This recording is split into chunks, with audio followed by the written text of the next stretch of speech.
Oh, ladies and gentlemen, boys and girls, children of all ages, welcome to the Solinar Show.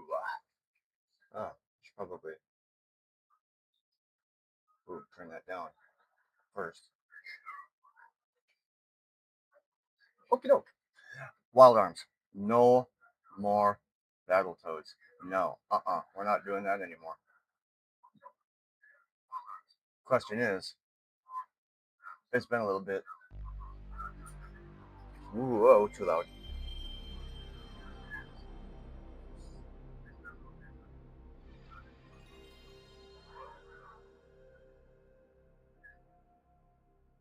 I need to grab my controller too.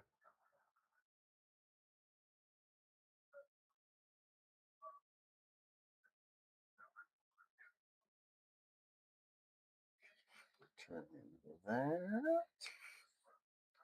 Move that. And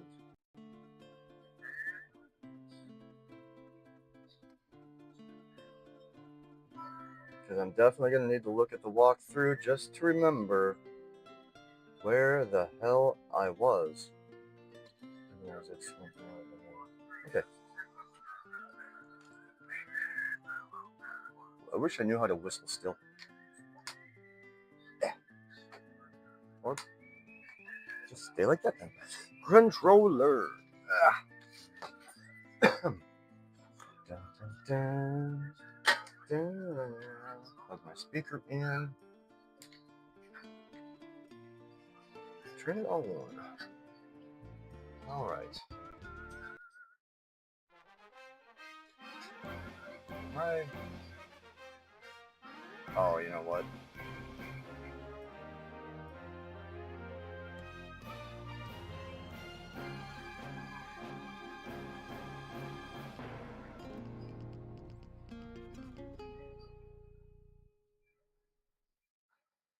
Capture window.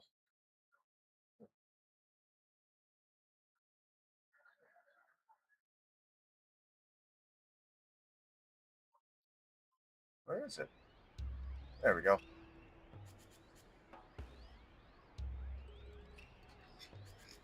All right.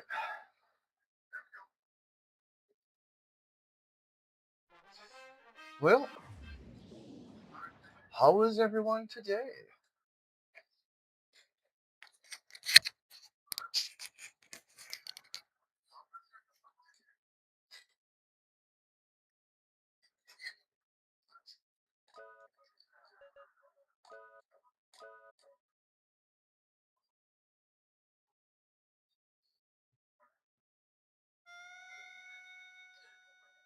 All right. Let's see. Where was I? That's about pausing.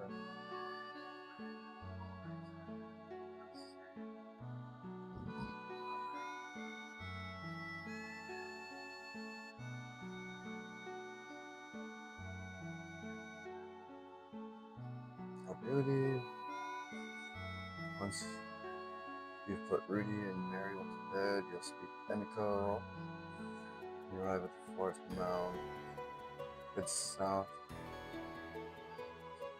Head east through the trees and then south in the clearing. It's a full Libra.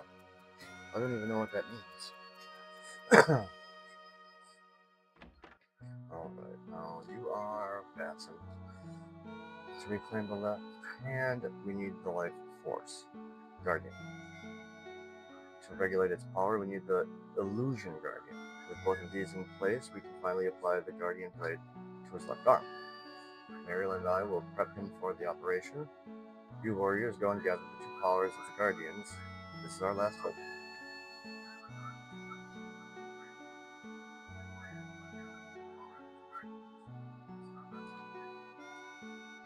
I wonder if there's anything in these.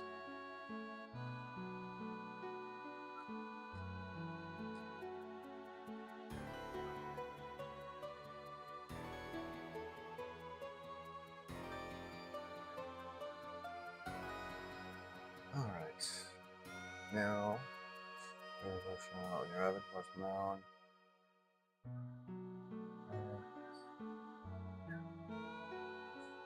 The leader.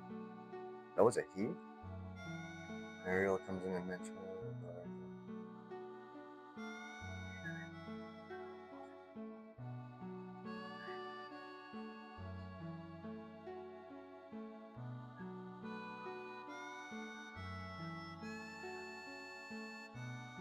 Okay, where am I right now? What is this place?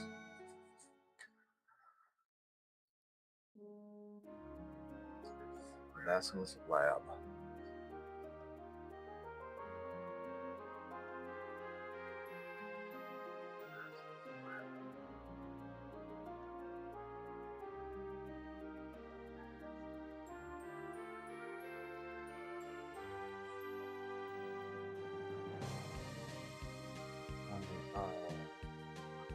I see a demon lab in there. Heat generator. Okay, do that.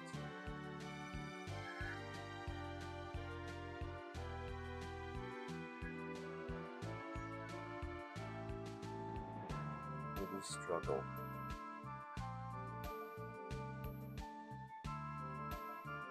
That's this. No.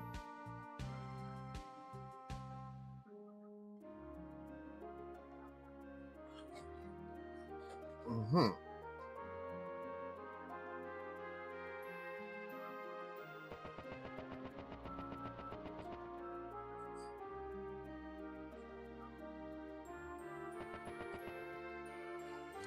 Forest prison. All right.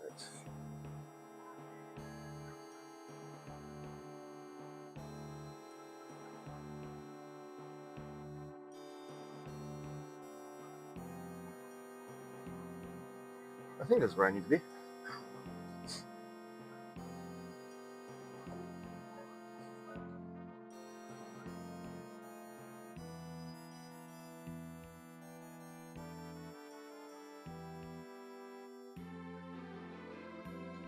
a minute.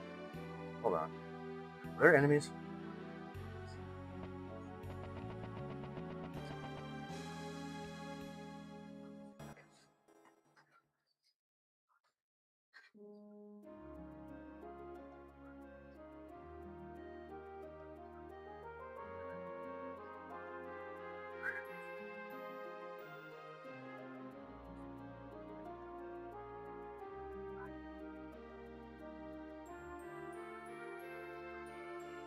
Cool.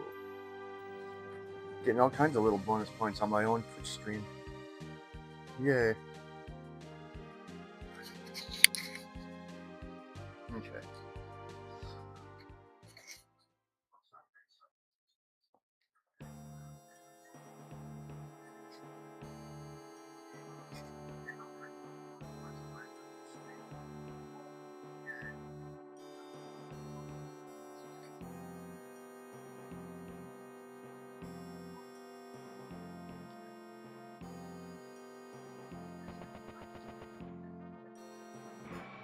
Yep, there's enemies.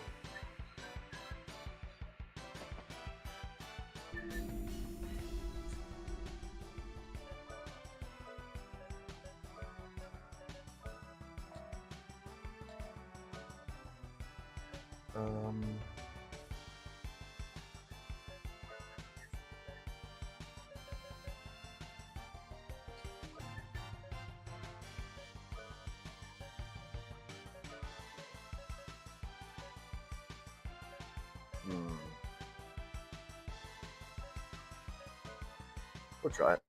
Just because. Oh. Damn. Jeez.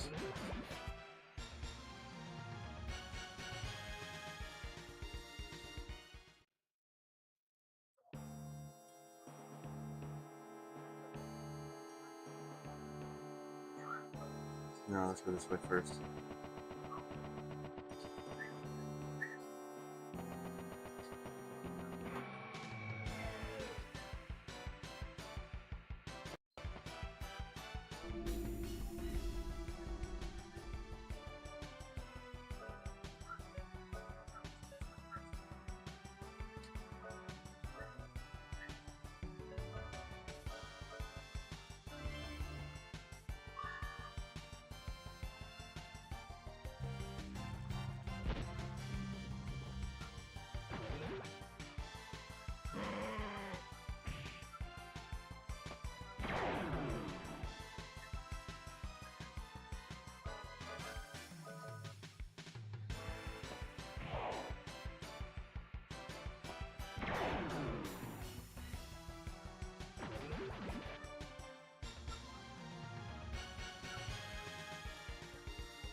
Apparently I've been here.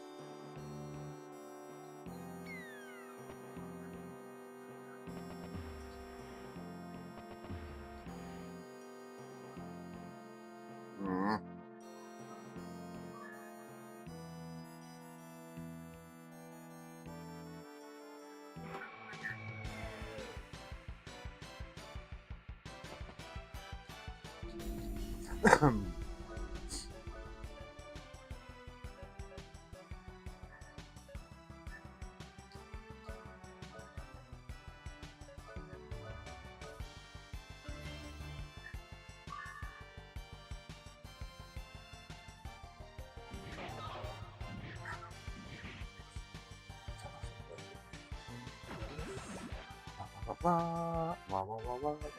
Oh, you think that's gonna help you? I don't think so, Tim.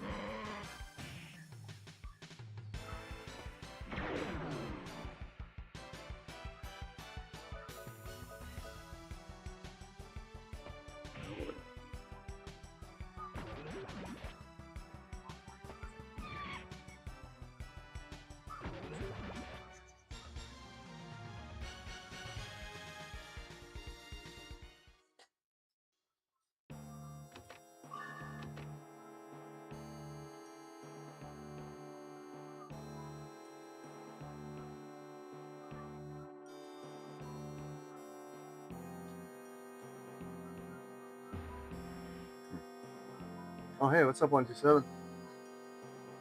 I'm doing pretty good. I'm doing good. How about yourself? Still trying to figure out what it is I need to be doing.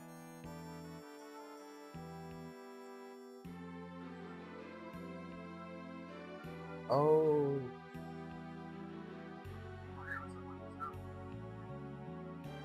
Oh, okay.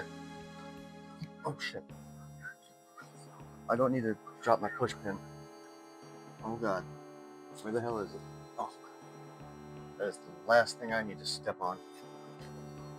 Oh, my gosh.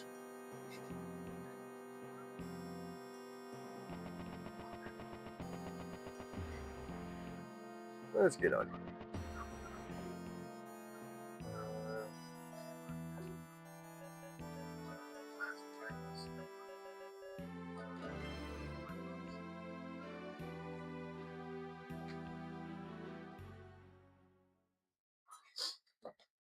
Doing good.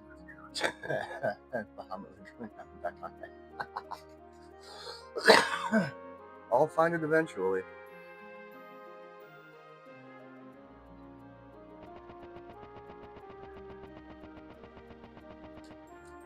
But how the hell do I get out of here? And I'm an addict. Aren't we all? Where's the stupid forest map? Oh, hey. Well, I can't do anything with that yet. No, not yet. Oh. Hey.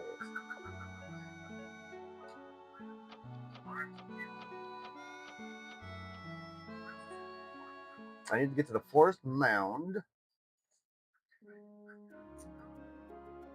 Wherever that is. Right here, maybe? No. Wait. Oh, okay.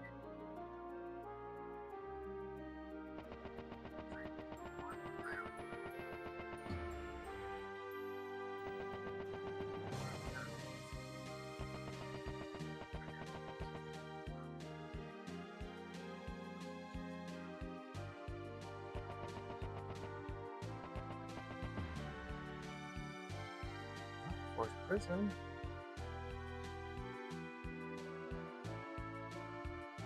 Wait a minute. I can teleport, can't I?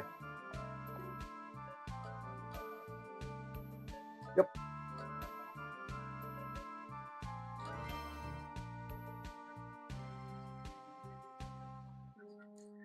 But now where is this? Oh. I was way the fuck down there. Curious though. If we go here, is there any better weapons? I can't remember if I got them or not.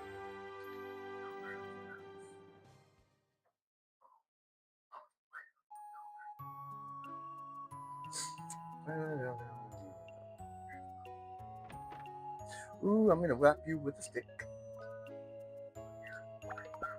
No monsters in the forest, it's safer to stay in the village. You go, maybe you can change the world, it's important to go forward, but you need to stop and rest. Oh, fine.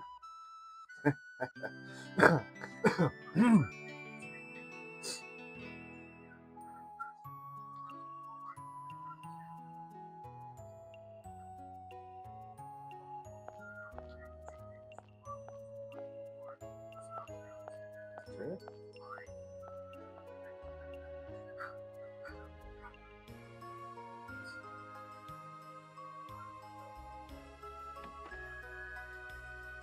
The life guardian is left prisoner inside the forest prison.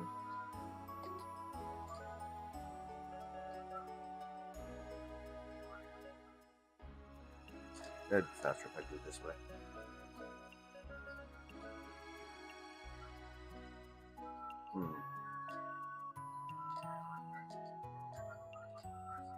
Life guardian. Oh, I had that.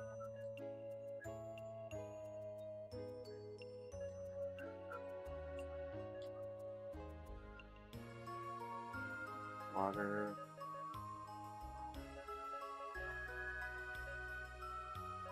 Alright.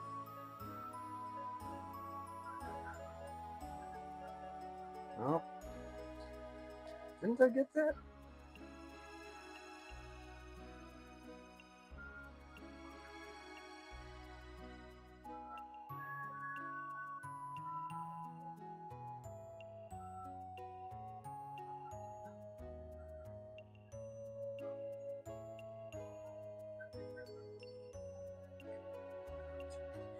Alright. Let's see.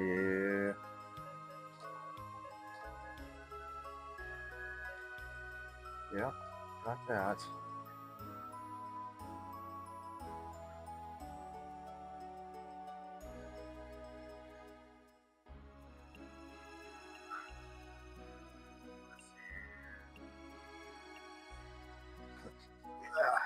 Key. What is it? It's called Spirit Key.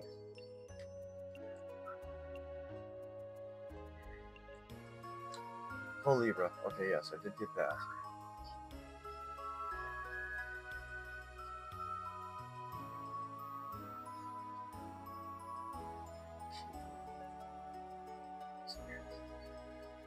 Don't have a key. So, well, I mean, I have the wind up key. That doesn't count.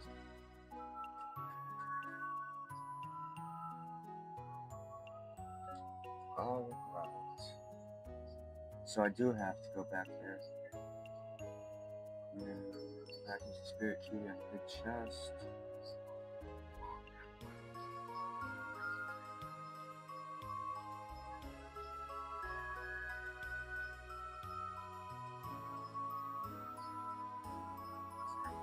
Extension. Warrior vest? That must be Rudy's.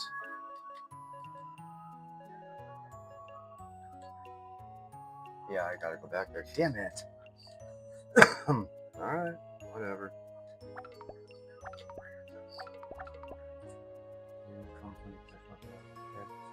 Sure.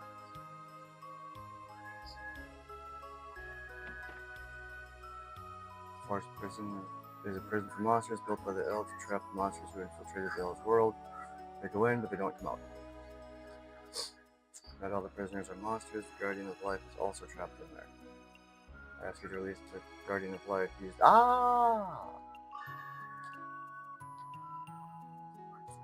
What do you want from the world of Yell? What do you want? Power. You use a teleportation device to travel to any area in full Gaia. Or I could just use my spell. Occasional accidents do occur. Right. Oh. But if you give it any more impact or risk, increase. Must be destiny that the ancient treasures of Pagaya are finally being used. Remember, power without heart is evil. I don't believe that.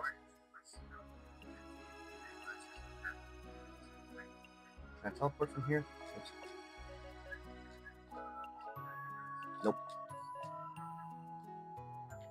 What do you have to say? Don't look at the things you don't like.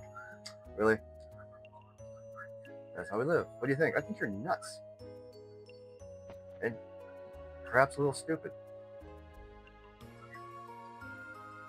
I don't care about the weapons. So I probably already have them.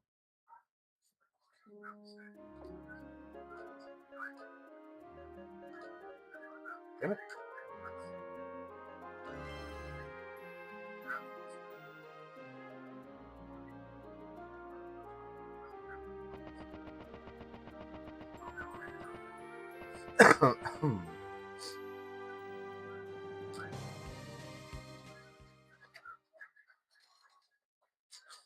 All right.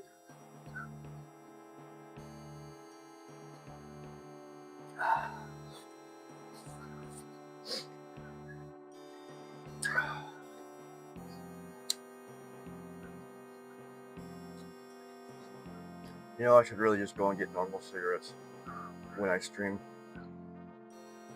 Less chance for the cherry to fall out of them and land on me.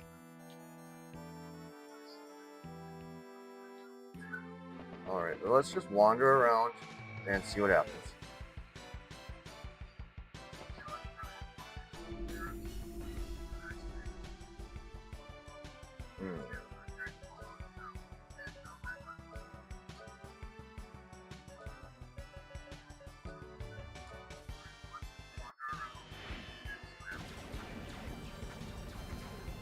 I should probably turn on my always on display.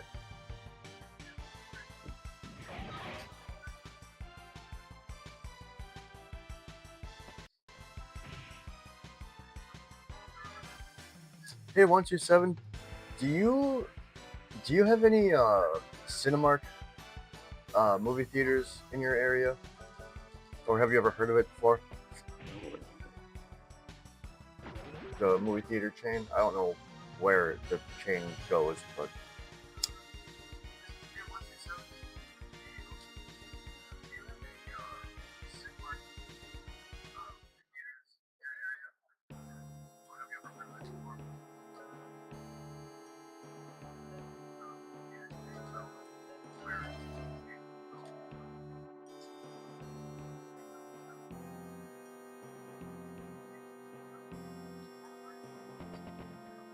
no.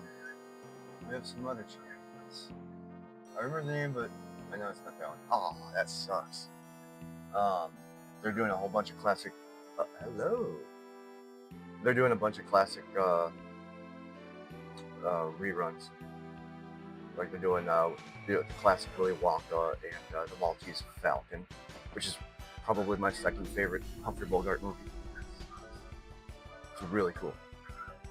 And they're doing a Studio Ghibli. They're doing a whole festival of that. They're like doing like one a month. And the first one they did was Ponyo, which was really, really fun to watch. I don't know if you're into anime. At least I can't remember.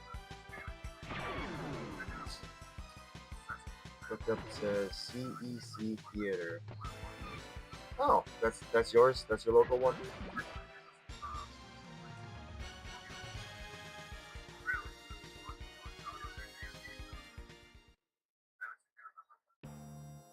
I heard AMC finally bought out my old local theater. That sucks.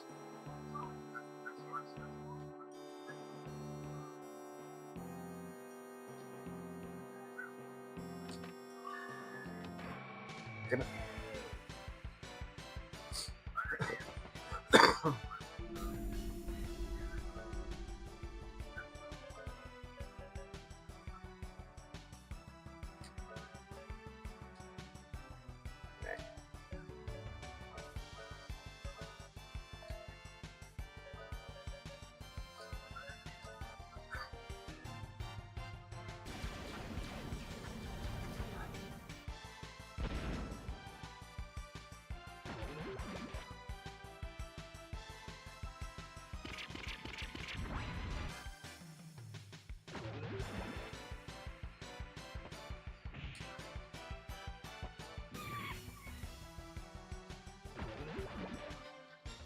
Not a lot of anime. But I did get into Yu-Gi-Oh! Let me see. Oh wow, you watched a lot of that. That's my series on Cartoon Network called Samurai Jack. That was a good cartoon. Way awesome. I really like that. Did you know that Aku actually means evil in Japanese? Kind of fitting.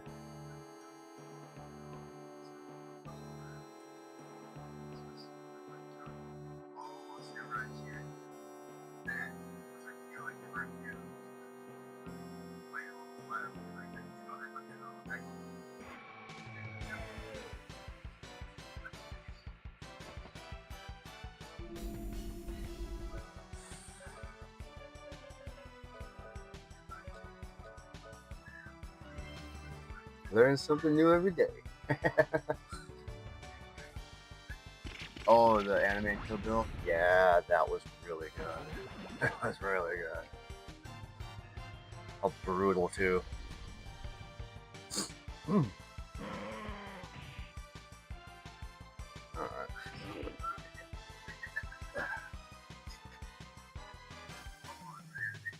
My other microphone is now fully charged.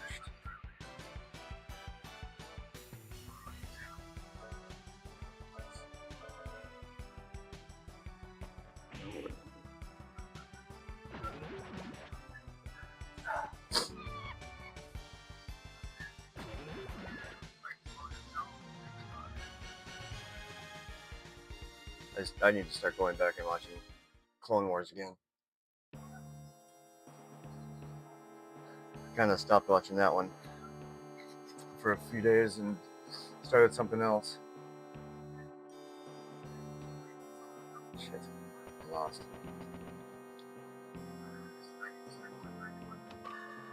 Warrior Best. Shit. South Park episode. That's based on. Oh, yeah, the anime episode. Yeah, I know that one. I get weapons from the local carny. Yeah. That was great. I also liked their Chin Pokemon episode. The fairy sells stars and stuff, yeah. That's what I liked about. I liked the key episodes, like the themed episodes of South Park. I think one of my favorite ones is still the Lord of the Rings episode. And I also like the episode where Stan goes goth. It's still one of my favorites.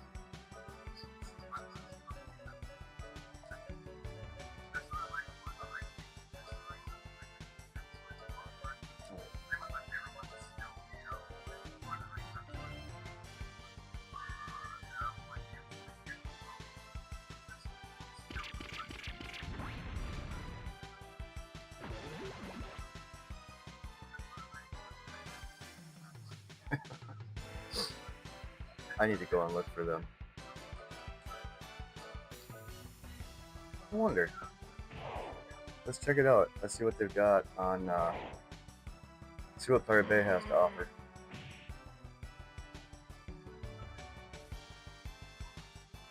South Park.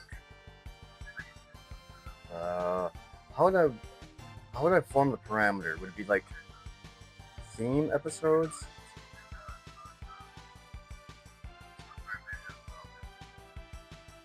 No. Should we go with South Park anime episode?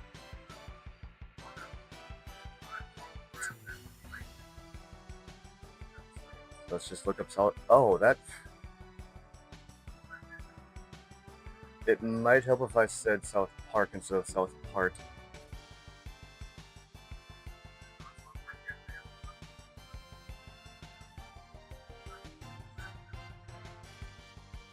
Still nothing. Alright, well. I know where it is. And I'll go look at them later. But yeah. Yeah, I like the themed episodes.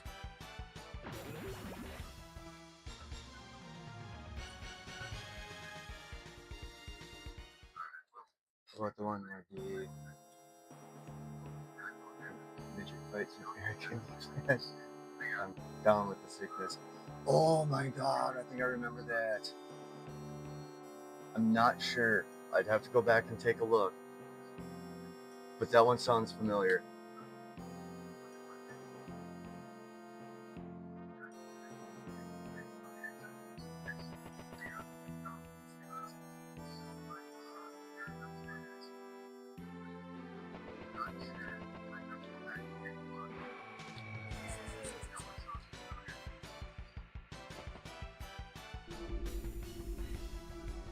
Black Sabbath.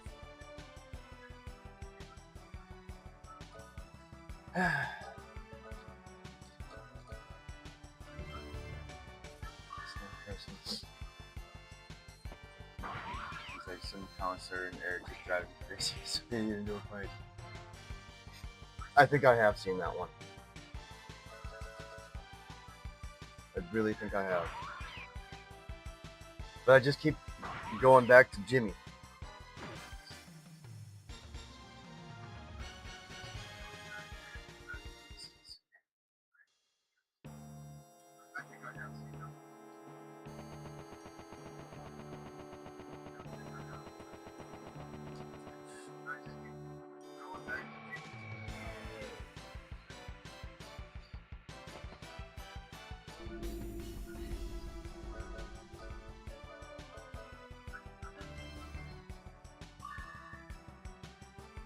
Wait a minute, why am I doing this? I don't have all 3 people. I shouldn't be doing that.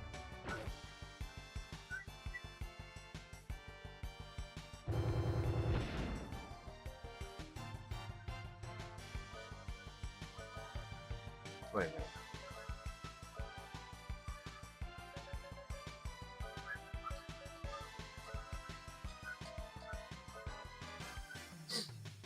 I'm a big fan of Halloween.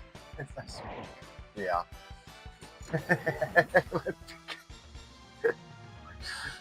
Oh, we figured it out! Yeah, man! Dun, dun, dun, dun, dun, dun, dun, dun, dun, dun. Take it down, the funky town. How do people come up with stuff like that? Oh my god.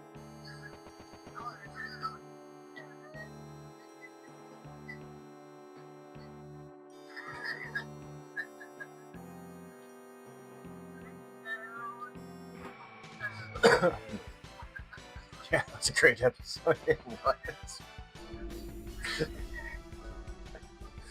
Like I said, I love all those key episodes, man. They're great. I think my brother told me about one. I don't remember what it was. I think it was the Streaming Wars. I saw the first part of it. But no, it wasn't the Streaming Wars. I saw it was the woke one, the Disney episode.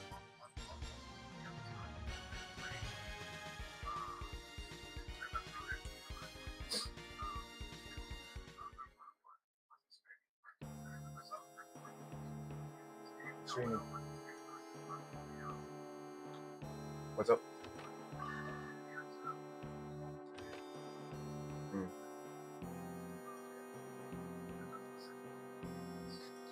Yeah, little squirt passed out on the piece of wood.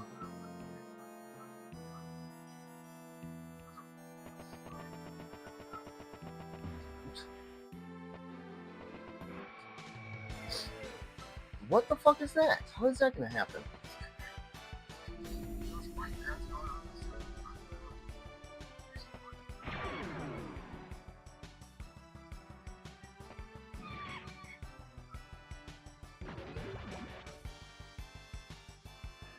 And you think a high shield's gonna help?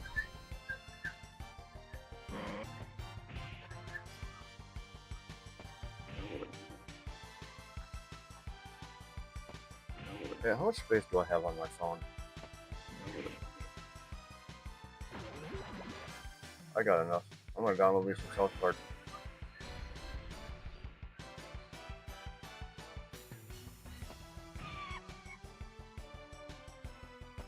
Where is it? North and south? The fuck is that? Oh boy, porn. That's the bad thing about Pirate Bay. Caesar Milan episode? Uh-uh. I need to watch the Charlie Kirk episode too. Charlie was a big fan of that. He really appreciated it.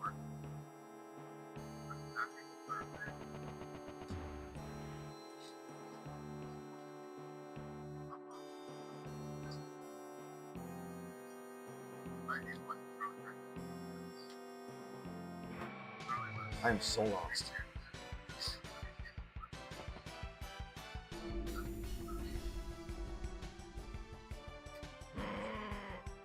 Alright, you know what? Screw it. I'm just gonna read this. Well, that compares. Where? Okay, continuous now. No. If you're stuck, you'll have to read this section from the beginning. First, head left along the path into the next area. There is no path to the left in the next area. There's a dog trainer and Eric's mom gets them to help her train Eric. You'd have to watch his show on any or whatever it was to really get the jokes. Yeah, that makes sense.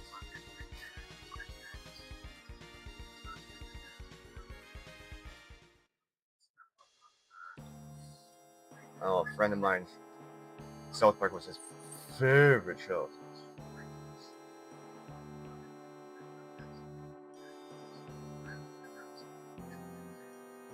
Hey, hello, Flap. I'll show you how to get through these mazes. Just go left or right all the way out. Simple enough.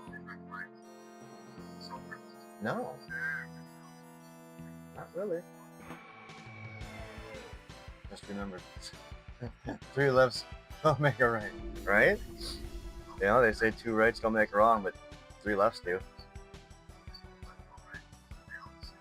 Yeah, 3 wrongs don't make a right, but 3 rights make a left.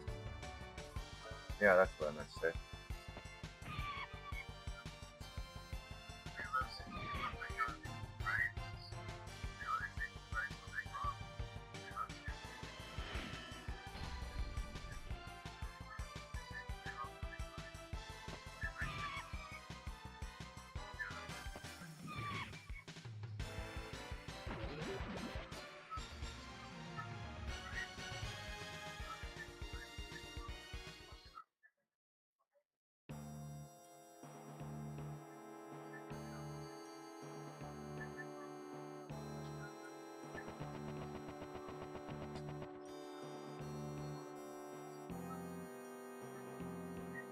Okay, clearly I'm supposed to be here. Otherwise, I wouldn't go. Ah! Alright, now I'm out. You know what? Yeah.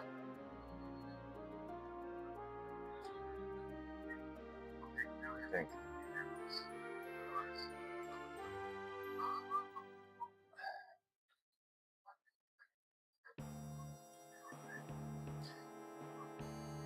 Wait a minute. Oh, wait. I think I know what they meant. Yeah. Yep. Okay, that's what they meant. Go right. Go left this way. All right.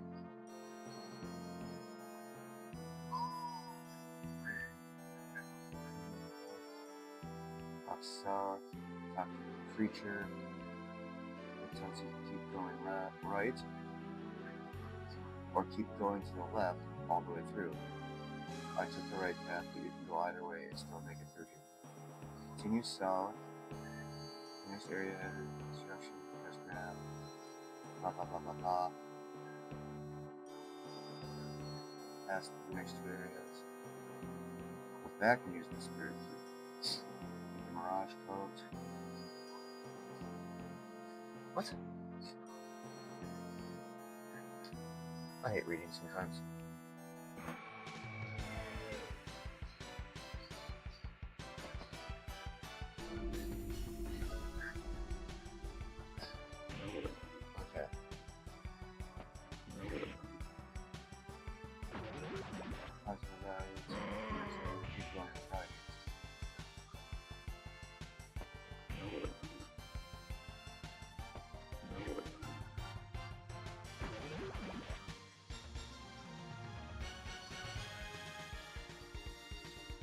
only ever had the cheap ones.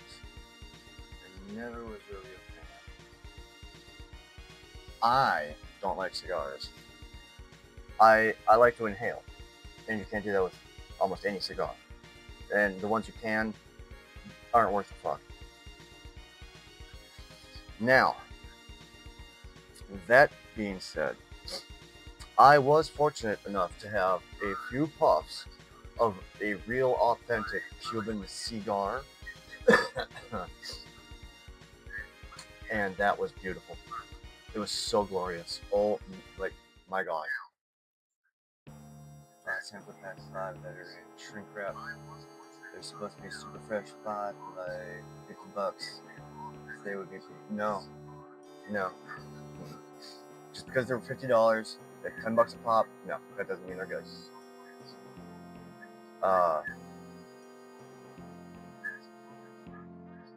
Yeah. I used to smoke cigarillos every now and then. Those eventually started making my stomach ill. Every now and then. Yeah, exactly. That's what. Well, it's not so much my lungs that I worry that really gets me. It's my esophagus.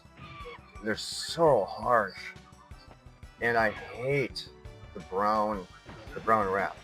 Like if I'm gonna go with a cigar, I like the green wrap. But everybody wants a brown wrap because they want to roll a blunt. Give me a break.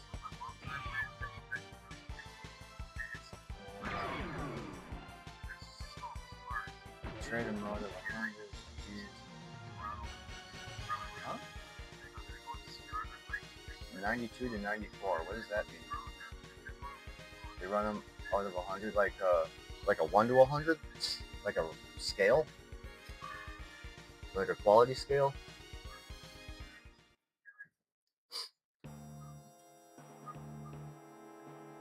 Wait a minute. I saw something.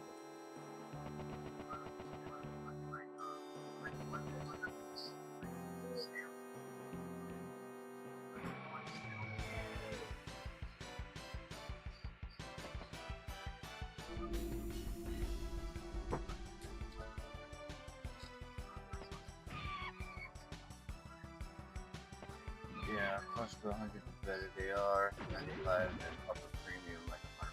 Fuck with that. If you have the option, get an authentic, real, like, what is it called? Not restricted, like regulated. Like it's like super, like embargo. If you can get if you can get one past the trade embargo with Cuba, you will not regret it. Yeah. I mean, plus each Cuban cigar is rolled on the inner thigh of a Cuban virgin, and I mean, female Cuban virgin. I mean, you can't just say no to that.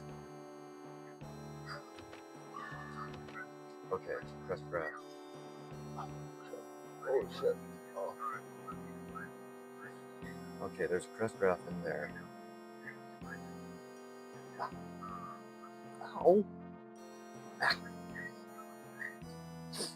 Okay, crest graph. Go back 2 areas and take the path going north, then head east.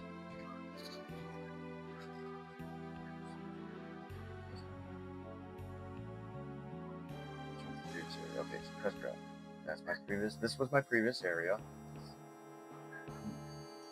Go back 2 areas and take the path going north.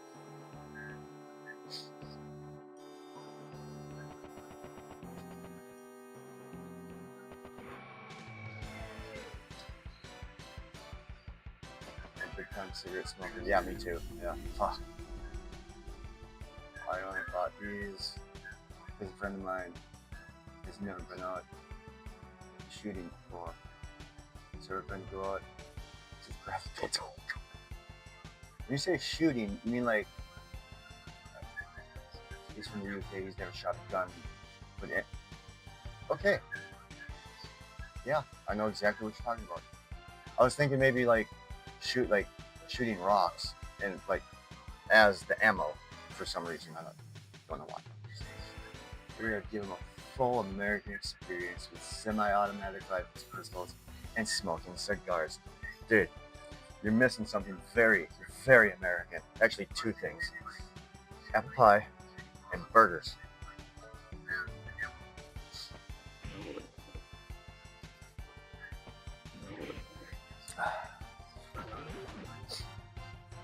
I like decent apple pie, but I can take it or leave it, really.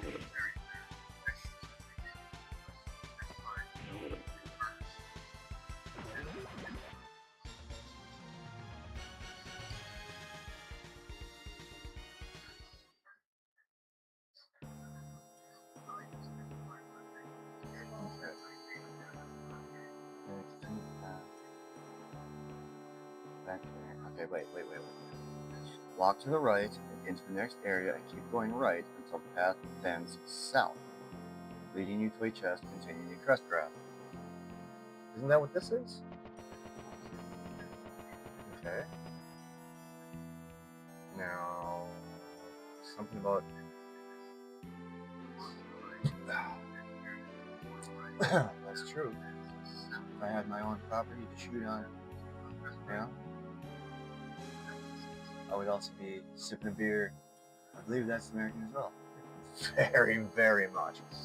More specifically, domestic brew, which I cannot stand. I don't like domestic brew. Except for some very specific brands. There's, the Shiner box, or no, is Shiner domestic? I don't know. I can't. If you put a PBR in front of me, I'll probably either throw it at you or throw it into the street and hope it gets run over by a bus. 2 Michelob Golden Lights. They were amazing.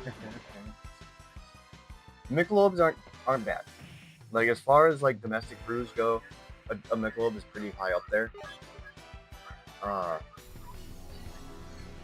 What? Oh, right. Sam Adams, definitely the best of the domestics. Yeah. Yeah. And I swear to God, the next person that tells me that Budweiser is a good beer, I'm gonna give him the dumbest look I can come up with.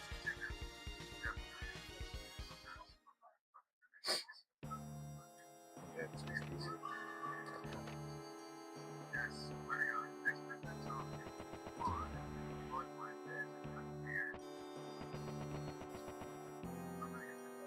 King of beers, my ass. Shit, we just didn't know any better. That's forgivable. That is forgivable. I remember when I was a kid, me and the town criminal, we were real good friends. I can't really say town criminal, but he was a hooligan, and I was a hooligan because I hung out with him. Man, we used to go boat shopping and car shopping all the time. And one night we were doing boat shopping, and we came across I want to say it was a Budweiser. I'm pretty sure it was actually a Budweiser. And we didn't know what we were doing. How the fuck do you open it without a bottle opener? We were at the bank of the lake. So guess what we used to crack open a Budweiser? I bet you can figure that out.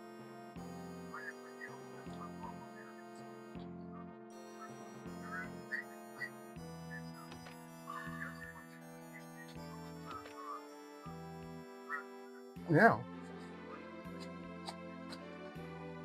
Damn it.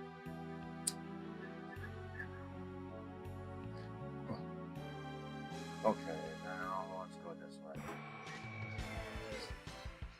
Dude, sometimes Springfield Bud likes 12%.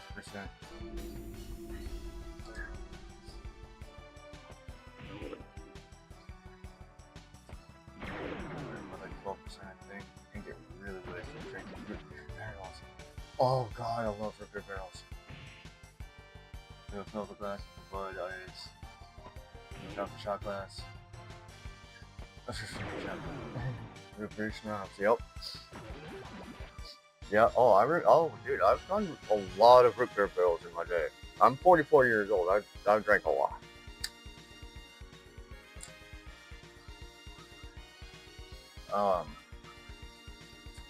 I also like a good white Russian. Those are fucking amazing too. As long as you do it right. As long as you drink it right away and don't let it curdle too much.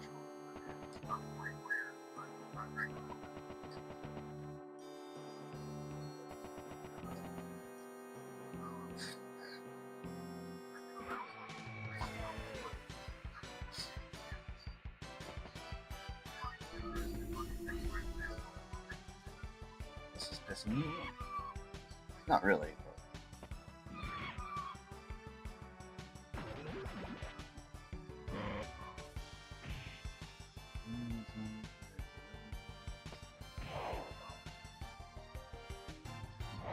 Alright, 7 up. Oh, a 7-7. Yep. I know a 7-7 too. I even like, and a lot of people call me crazy. Oh god, Tanqueray. I love Tanqueray. The one that tastes like pine trees or pine needles. People think I'm nuts because I like that. And I really hate spirits. Like, I do not like liquor. But if it's mixed, yeah, we're good with that. I mean, if I just keep walking around, I want that safe spot. If I just keep walking around, I'm bound to get something.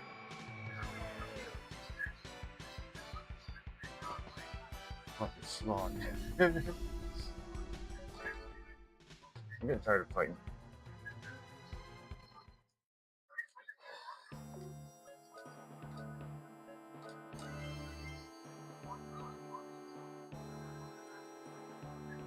Okay, this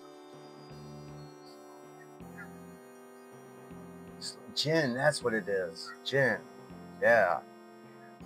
I like gin.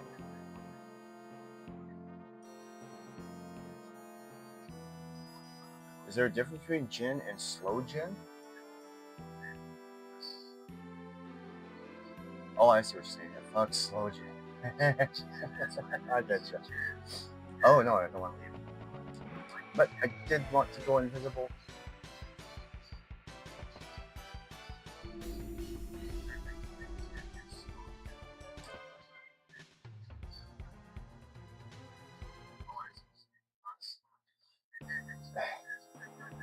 Slightly, I think it's like whiskey or bourbon. Actually, I think bourbon is a whiskey. Hey Google, is bourbon a whiskey?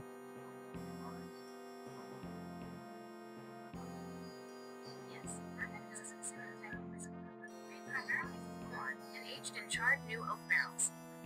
Say it again. Yes, bourbon is a specific type of whiskey, made primarily from corn and aged in charred new oak barrels. There we go. Hey Google, what alcohol or what spirits are generally referred to as a drink but are actually whiskey? Beyond bourbon, several other common spirits are types of whiskey. Scotch * rye, Irish whiskey, Tennessee whiskey, like Jack Daniels. Are you looking for a specific brand? Shut up. Or Alright, so we got Scotch whiskey.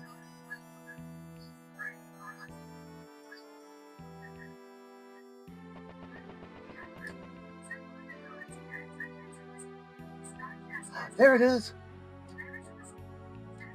I got it, bitch!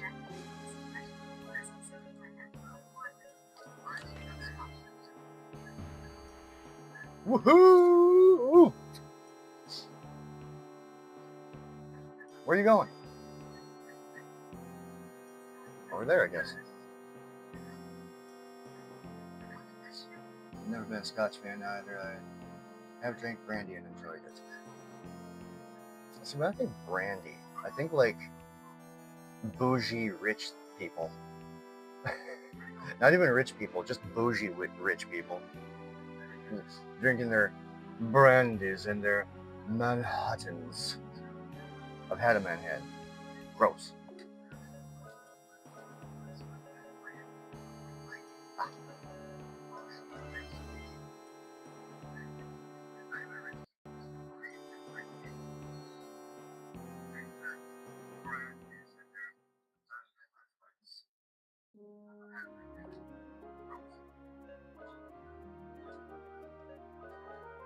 I don't care if it's right there. Keep going.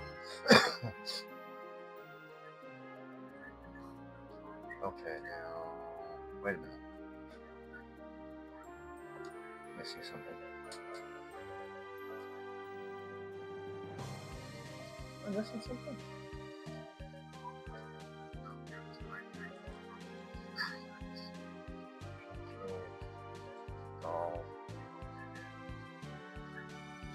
Oh, look, I do have rings. I didn't realize that.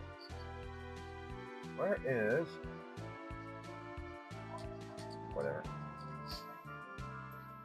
I think brandy's a different drunk, too. Because it's so heavy, but like in a good way. How regular cold beers get you a little bit more drunk than light beers. Well, the thing with a light beer versus a regular beer is there's actually less alcohol per volume. So you would get like say Natty Ice is what 5.4, 5.6. If there was like the light Natty Ice would be like 5 or 4.8.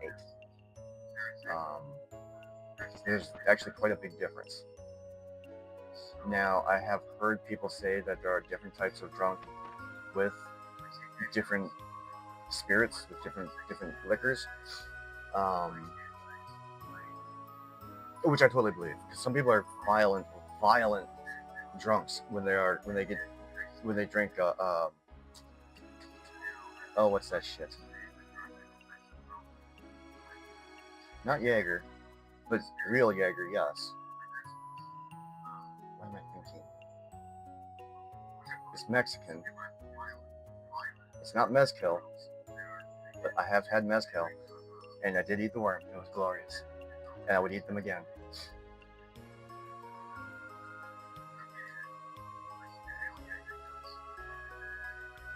That's it. Thank you. Tequila.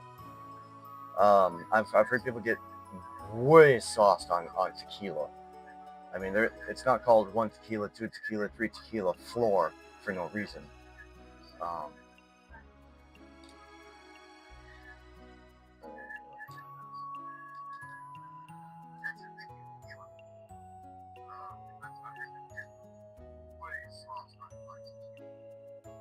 I've also heard people get really bent out on vodka.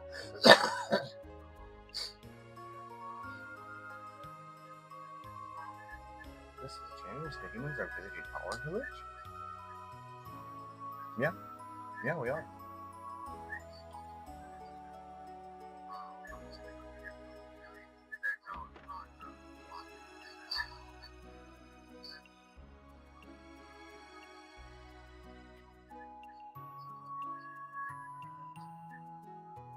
Okay, so there's no weapons.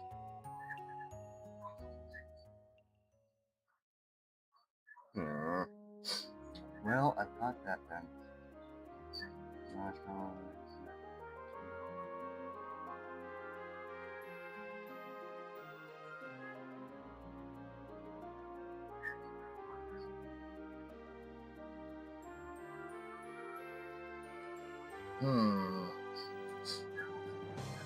I had a brother in law who beer because of something in the way it was made.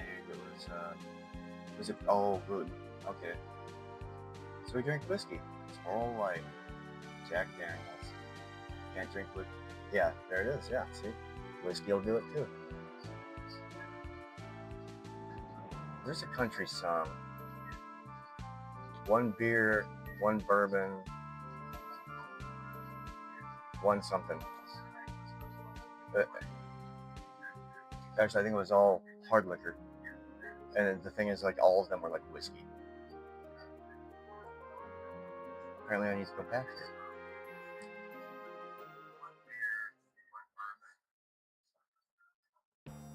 Oh, damn it.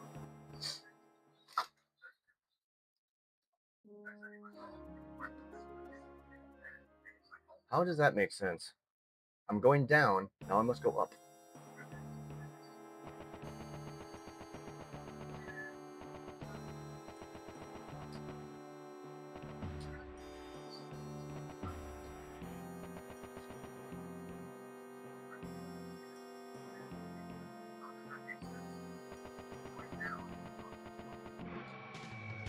Ah, damn it, I forgot invisibility.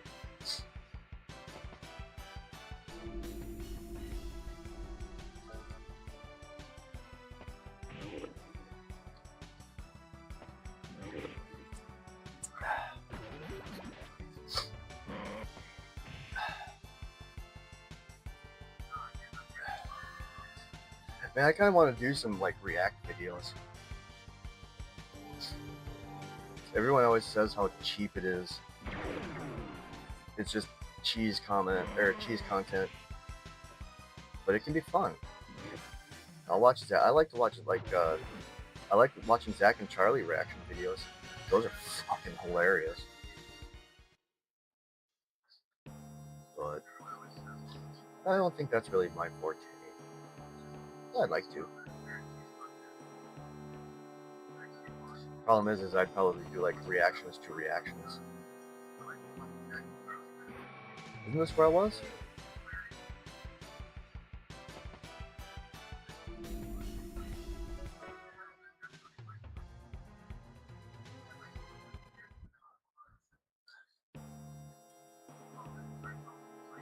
That was a weird Twitch glitch.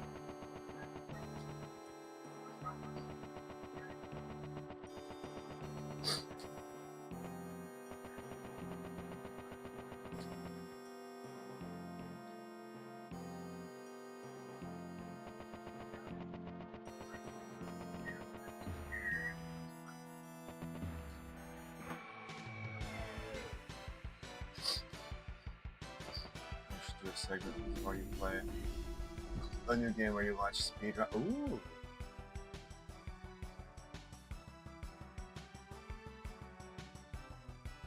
That's actually really cool.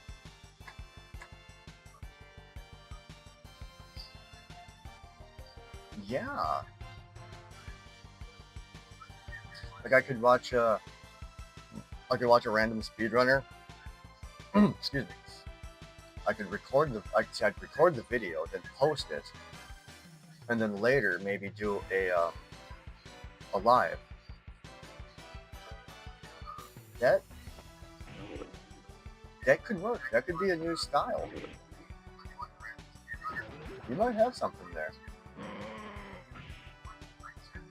Huh. Hey, did you ever figure out what your victory was gonna be? Since you won the bet.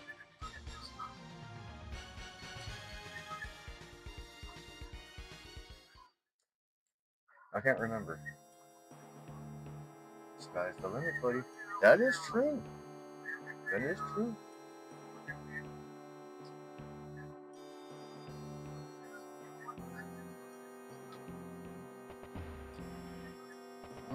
Nope.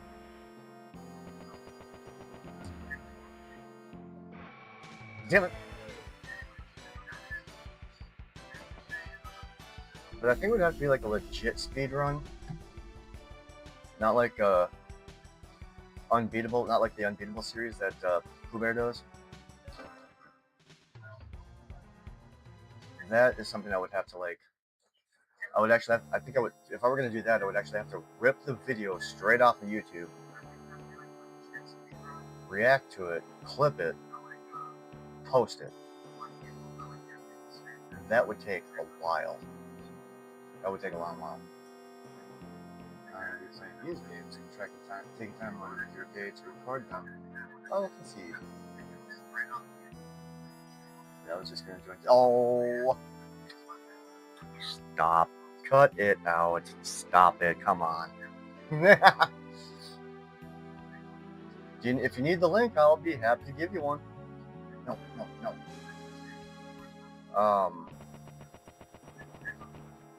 I think I can post links. Find one of those young kids while he's doing digital programming to do anything for you. Right? It pays in experience.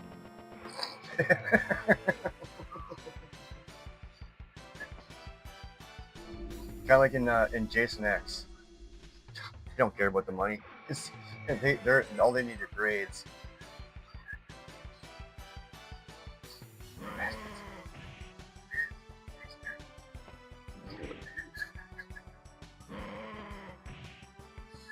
See, I would do that, but if I were gonna find someone, man, I'd have to say like, okay, I want this and that, and just all these different parameters. He'd screw it up, and I'd have to say you're fired. And, yeah. Kids can't do much these days, except whoop my ass in video games.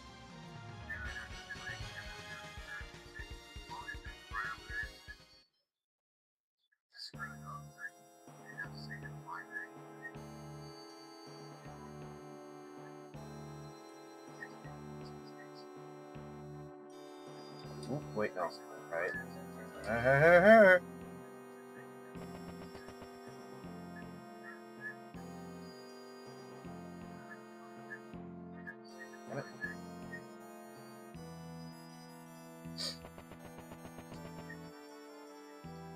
Where the hell was this stupid chest?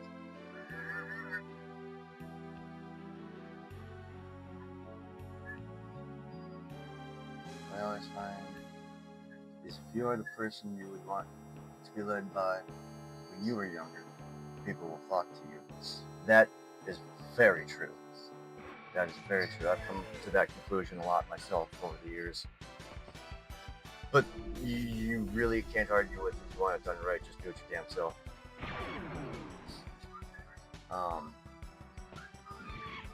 I'd probably say, here, this is the kind of what I'd like to see, and maybe they get lucky. Of course, I mean, who are we kidding? I don't even know where to find anyone like that.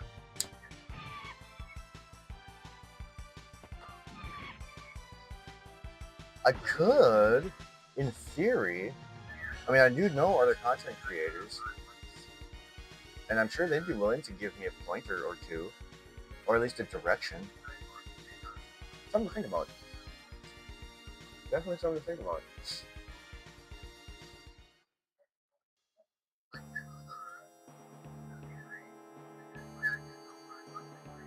Ugh.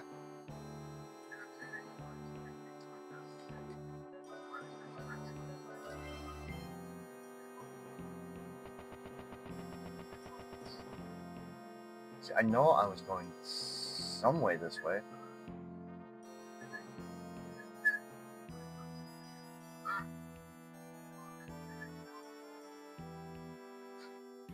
Maybe if I go down and then this way. I don't think so. That save spot is just taunting me. It toys with me. It tells me that I'm not good enough to find it and use it.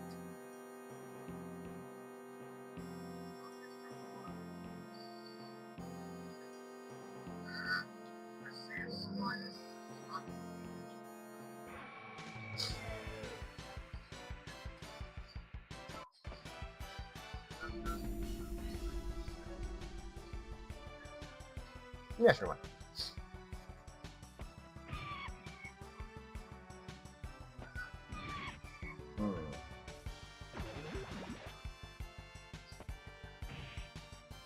Still thinking about that. That is a really...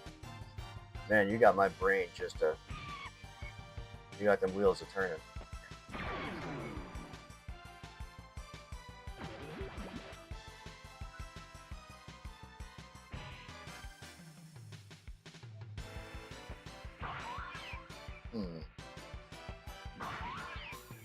Man, that's a really good fucking idea. Oh, hey, look, they're both zombies.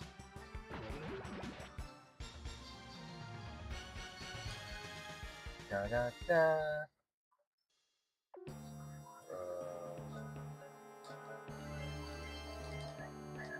Hey, you like X-Men, right? I mean, you'd pretty much be not a human or a mutant if you didn't.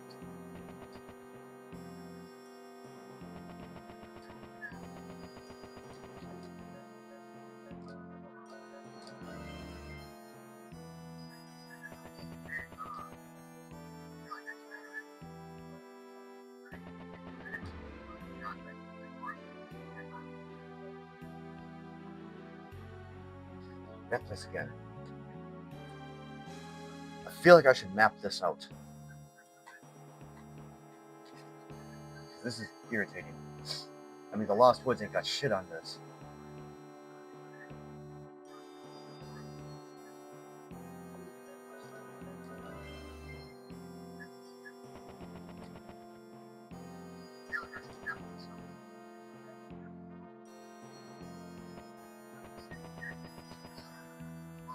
That's rough? Yeah. Wolverine my fave. Who do you think would win? Wolverine or Deadpool?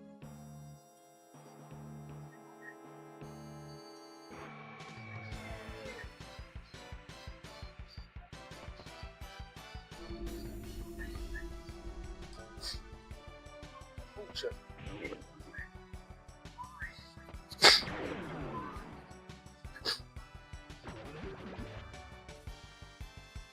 Give it a lot of thought. Think about healing factors. Think about attitudes. Think about lifespan. Think about self-preservation. No, don't think about self-preservation.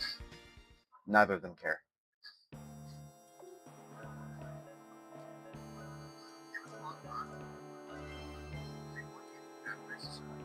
Don't know your background story is Deadpool.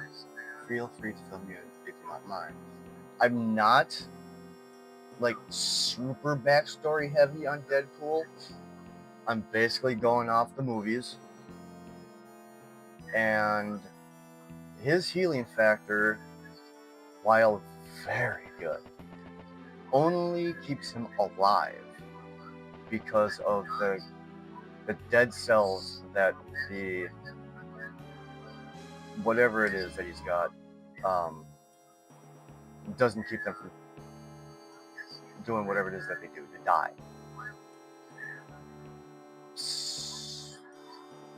Man. God damn it.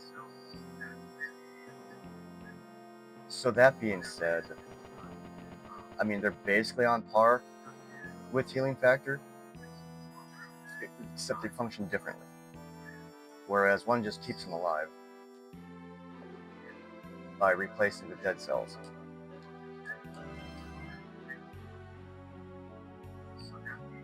Almost 15 years.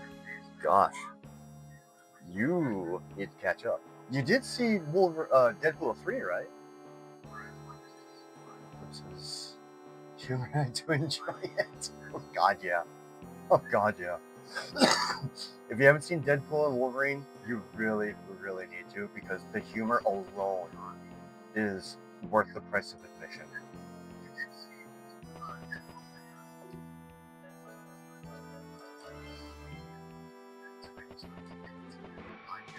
Damn it.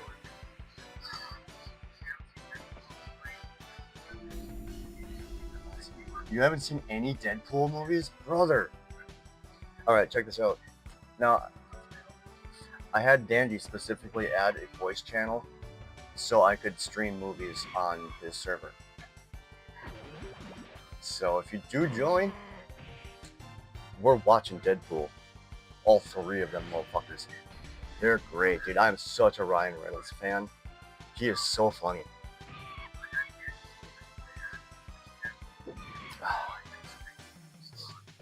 Like, I even respect him with his politics, which says a lot. We should say a lot.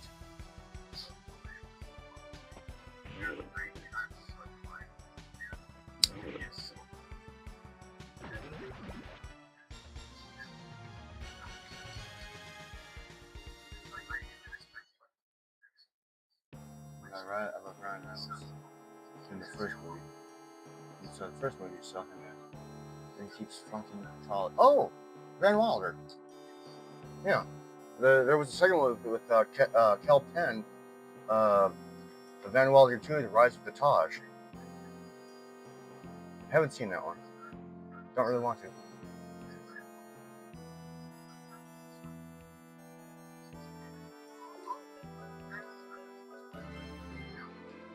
I think that was probably the last National Lampoon's movies I watched. Just because they're trash now. Where do I go? Alright. This is what I'm going to do. We're following this goddamn. Yeah, we're following these instructions to the T. Alright. Head left. Let me just.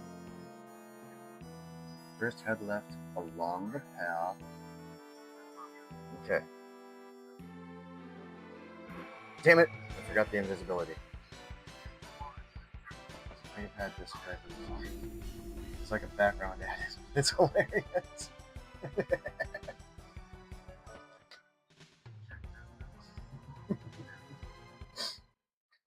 Have you seen it's National Lampoon's? Hey Google, what was that National Lampoon's college movie? You are likely thinking of National Lampoon's Yes, Animal House. Have you seen Animal House? Because that's easily their best movie. Oh shit, I'm not even looking at what I'm doing. I'm thinking about Animal House. Okay, now, left. First head left. Follow this path southwest into the next area. South.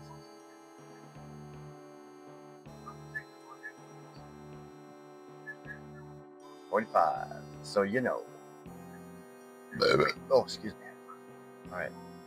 Southwest.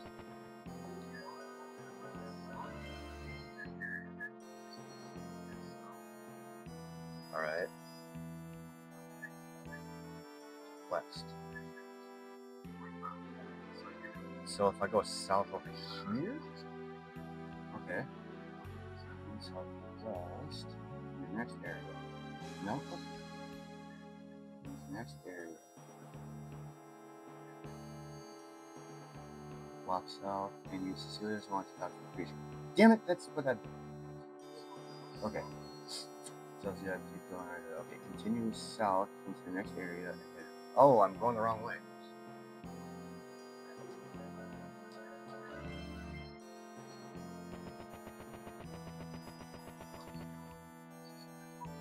Junior RPG, my ass.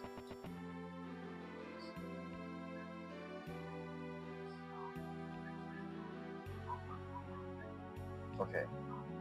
That's the creature north. So we're going right. Next area and up at the first junction.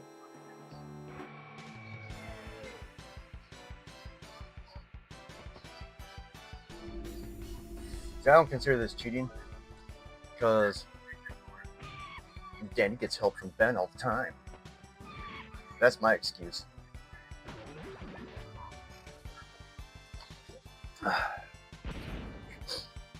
Daddy seems to have gotten infrequent with his streamings. I hope everything's going good for him.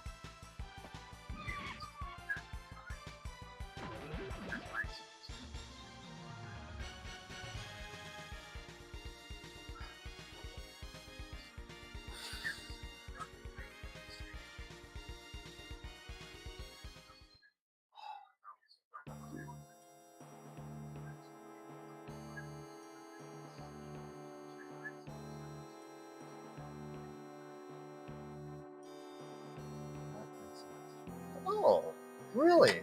That means I get to play with this? Okay. Excuse me 1 second. I get to play with something. Captions are now enabled on your clips. I don't have clips, thank you.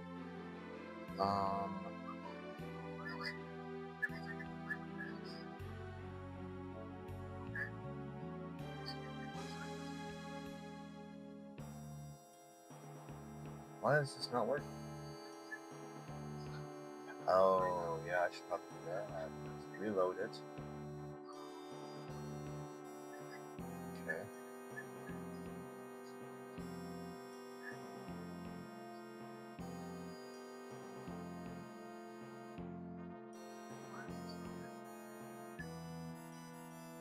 That's weird.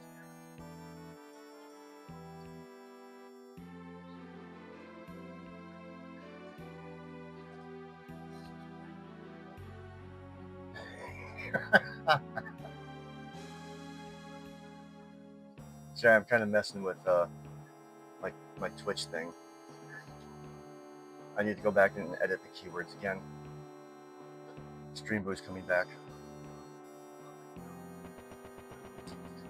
Okay. Next area. Oh, at the first junction. This is a junction, right?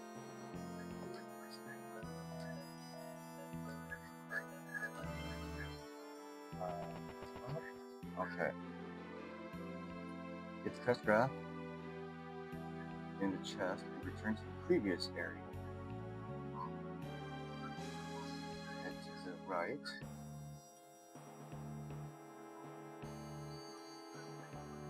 Into the next area and keep going right until the path bends south.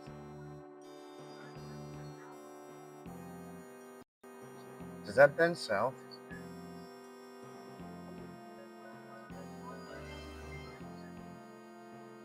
Nope, this bends south. Okay. Crest graph.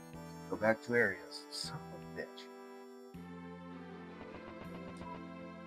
1, 2. Go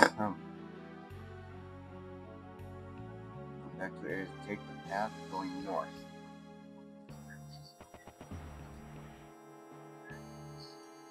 Overlooked directions are terrible. No, they're not terrible. They're just trying to be specific, and I've been here already.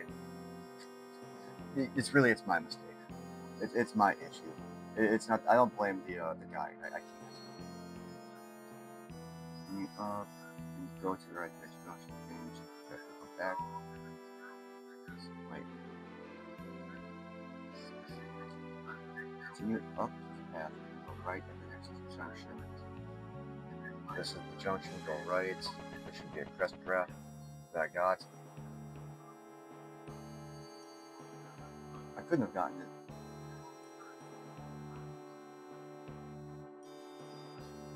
Going north. Oh. And there's a chest to the right. Yep. Okay. Alright, advance something. Continue. That's two areas. Still going right. Continue to the right. Okay. Surprise! They didn't use north and south. Just like that. Fuckers. It's like, goddamn, dude. Just say up, down, left, right. It isn't exactly tricky.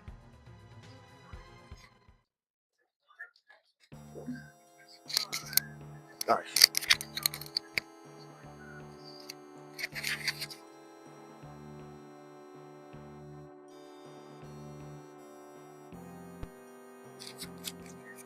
There we go. So I've got some bitch in right now.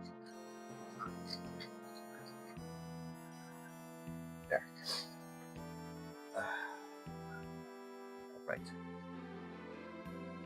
Right into a really screaming tree. Okay.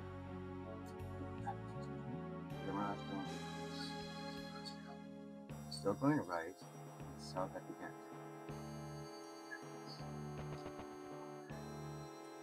South at the end.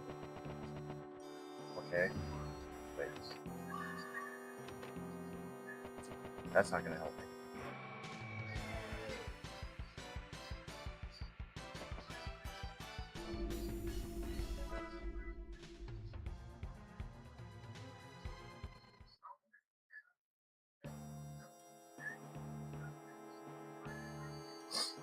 Okay. South. Get the crest wrapped in the chest. Jump off the wooden ledge.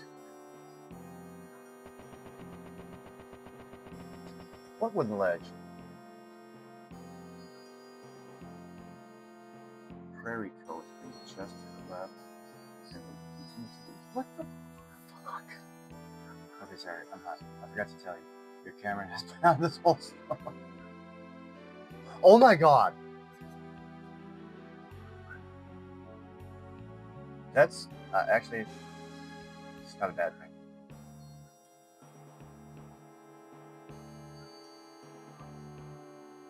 Thank you.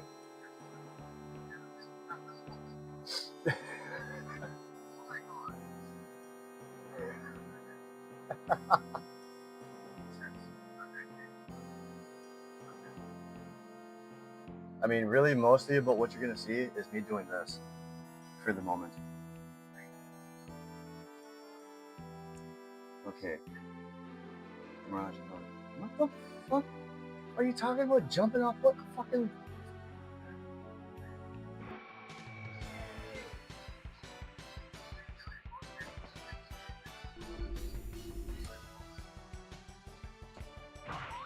I've been at the bottom of the screen.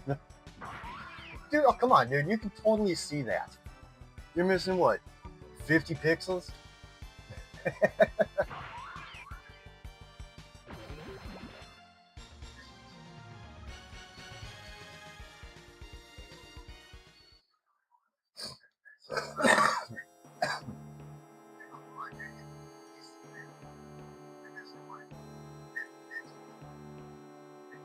Surely you can sacrifice 50 pixels to see my ugly mug.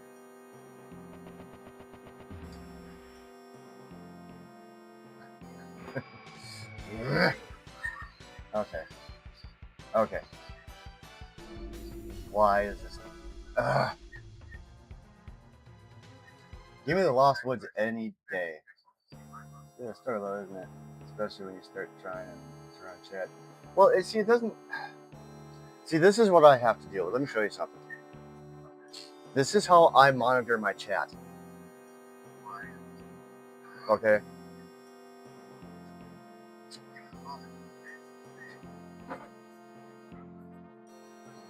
Let me see how that looks.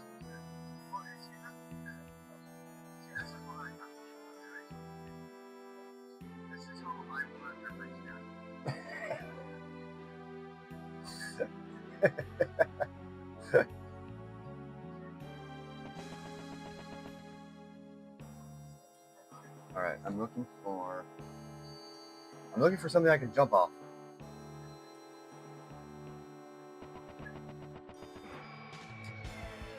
I mean, let's be honest, you're the only one chatting, so it's not like anybody's on Twitch, except for bots. Gussie doesn't show up like he usually. Oh, actually, Gussie shows up about as often as he does. So, I love the guy. He's great. Super infrequent at best. But he's actually given me more money on Twitch than I've ever seen. I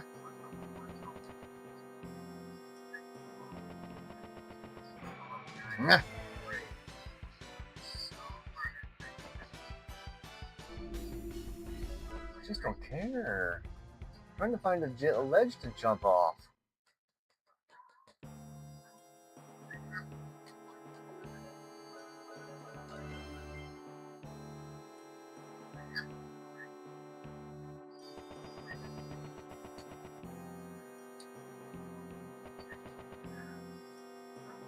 This is the dog thing. Alright, let's try this again.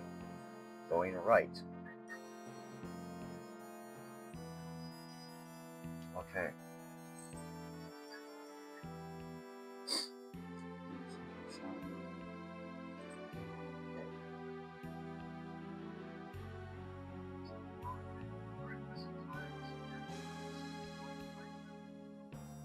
layout of this mission is confusing and can be completed in many different ways. If you're stuck, you'll have to read this section from the beginning. First, head left along the path. Following this path, talk to the creature near the tree. Okay, continue south. Go right. In the next area, head up at the first junction. Wait, okay, so, okay, up.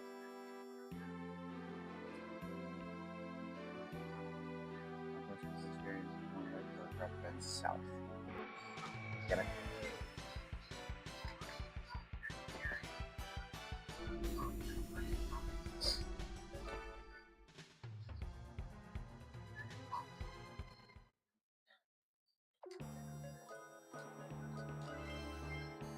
Kinda wish I had a Ben with me right now.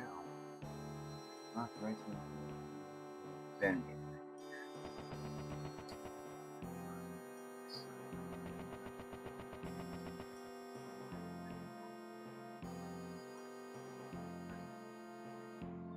What? Walk to the right in this area. Keep going right until the path bends south, leading you to a chest containing crest draft. Wait, what? Bend south. That's bending north.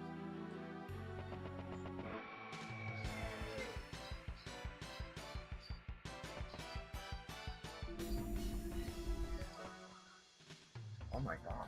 I can't believe I spent this entire stream in one fucking area.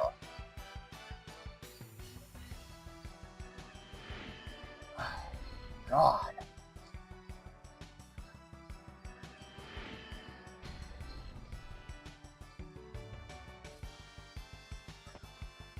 Alright, I'm gonna look at something.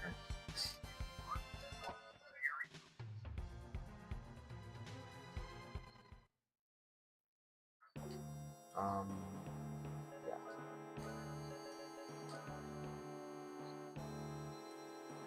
Looking for the life rune, right? That is the whole reason I'm here.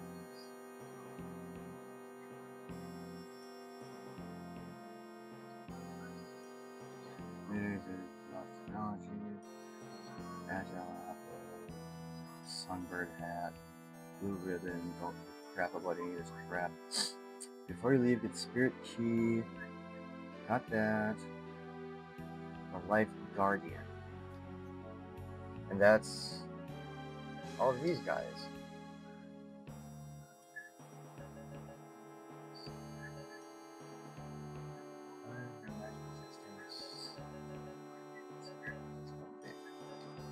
What do you have that's any better? Nothing. Wait. You have a star room.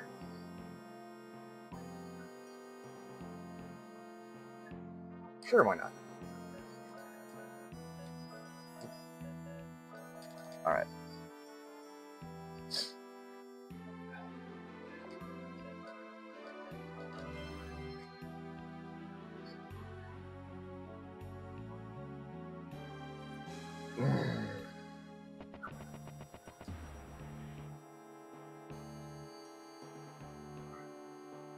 Okay, there's nothing there.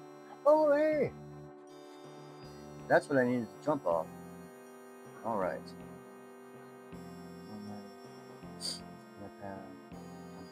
Go back to junction, head north. Mirage coat. Pass the next two areas, so going right next south of the camp. Trust graph next here and jump off the ledge. Right, we're there. Trust graph. Jump off the wooden ledge. Grab the freight coat and the chest to the left, and then continue east.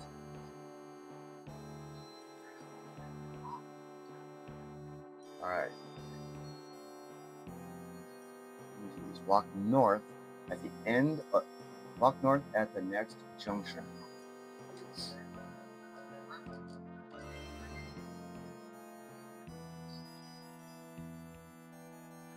North. Now, what's it going to tell me to get? That's what it's going to go. Wait. East. Walk north at the next junction and exit this area to the right.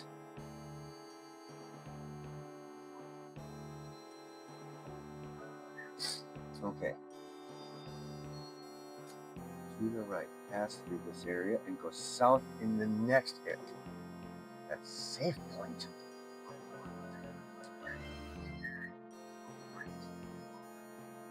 Okay. Pass through this area and go south in the next area.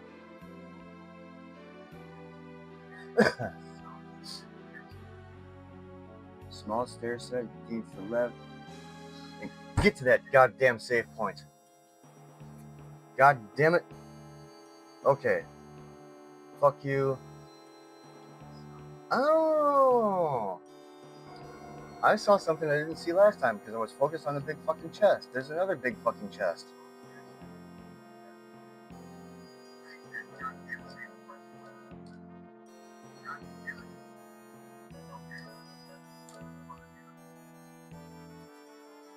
Okay, I'm good. It's good. Desk off of my microphone so there's no fucking wind feed. Okay, great. Fuck you and your goddamn crest graphs.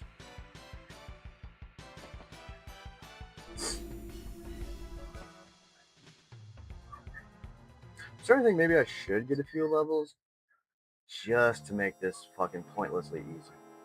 See? Right in the upper left there. I see you. I can't get you. These mazes are tough. Dude, this maze is like... Fuck this maze. They would want to say the Lost Woods is difficult. Head northwest from the big chest to reach a safe point and a crest graph. And go back and use a spirit key on the big chest, partially hidden in the trees. Well, I mean, that is basically partially hidden. There's a big chest right fucking there. That's the line. Head northwest from the big chest to a safe point. Go back to get the spirit key. There's strange light. Follow it. Okay. I did follow it last time, and I believe it brought me over here. Hello? What's up here? Ah!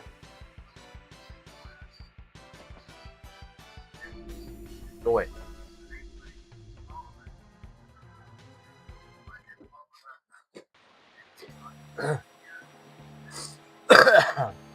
Why, hello there. Unicorn. I am Order Ryuk, Guardian of Light. I don't care what you have to say, just get in my backpack. I'm the Guardian of Light. Yes, I know that.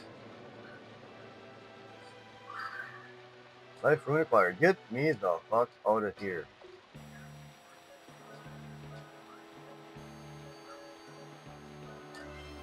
See you, bye.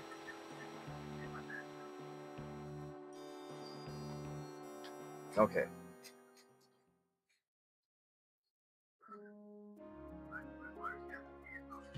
Alright, yeah, that's kind of what I figured.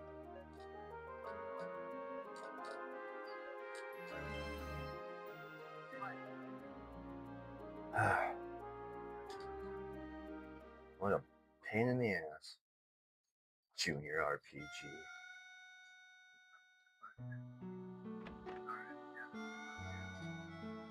Bring the left hand beneath the light forest, Guardian, regulates power beneath the Illusion Guardian.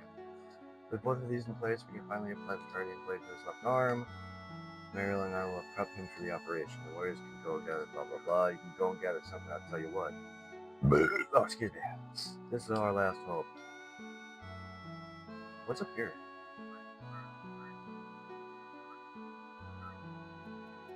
Rudy!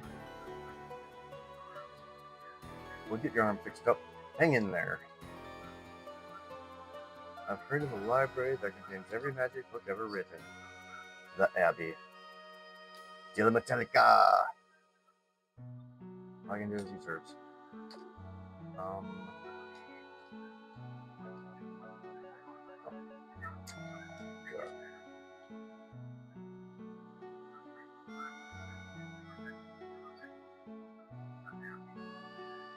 Dilla Metallica. Best metal band in the world. Prove me wrong.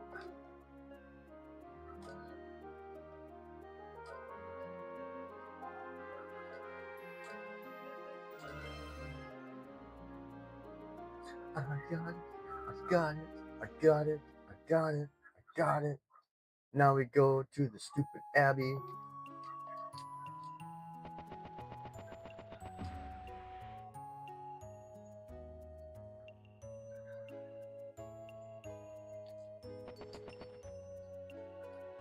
Really?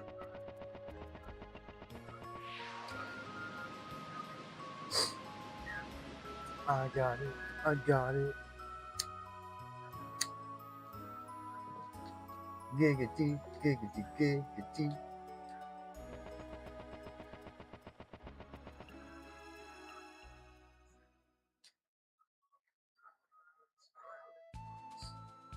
Alright. Now, teleport to the Kirin Abbey.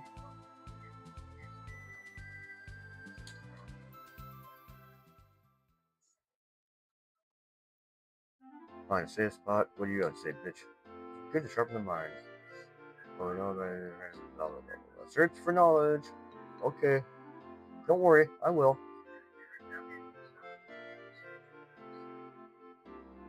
But where in the Kirin Abbey? What does Crazy Lady have to say? Still a teardrop shit.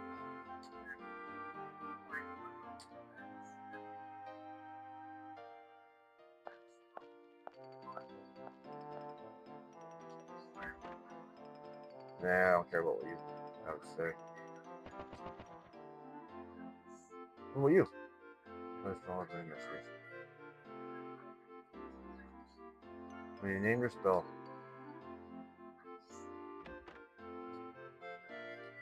I know if it has next test is to cheat.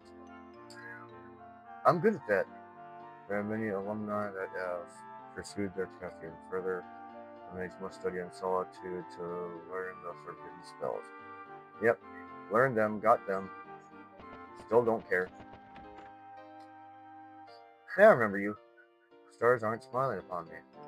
You're back and I can't visit with you because I'm stuck on cleanup duty.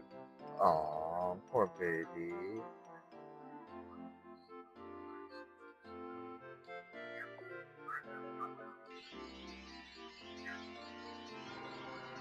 I mean, duh.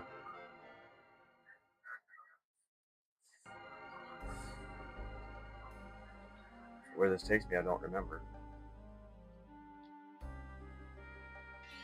Oh. Been here.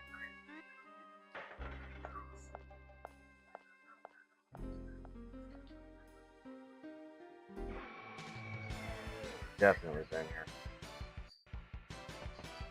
Dead coming. Take this.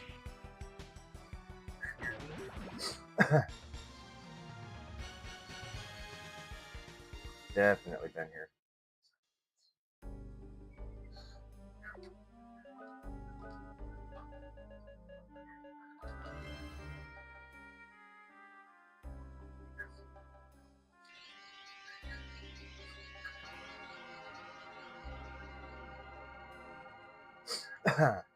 So I know 127 is doing good. How's my other viewers doing?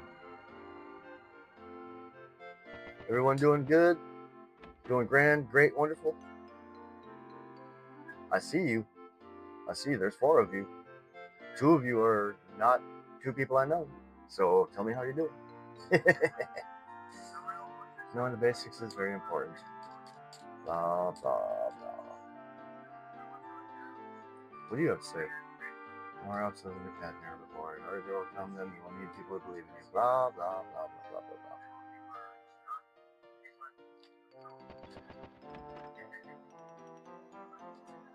One of the basics. Don't care.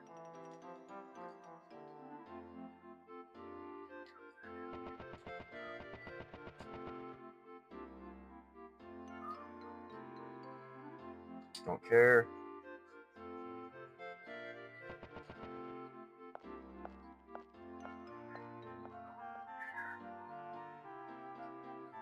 Great news! I'm at school. Yeah, I know. I got them all. How many photographs do you have? Do you have them organized? You have no idea.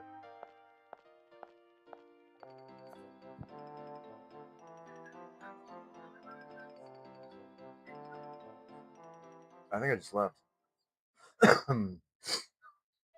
Yep. Alright.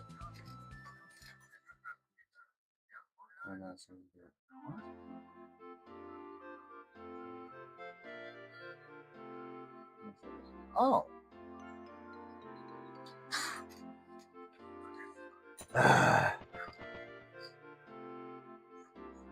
I have to go back to the Forbidden Library. Exactly where I left because I was already there. Go figure.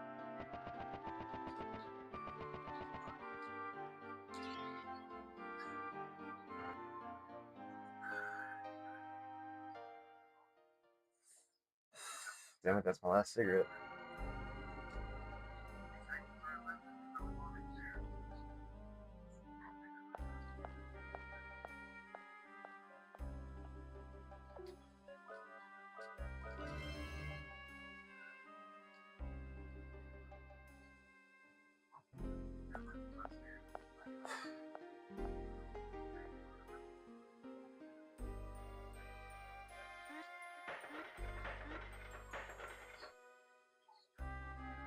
Okay. Now...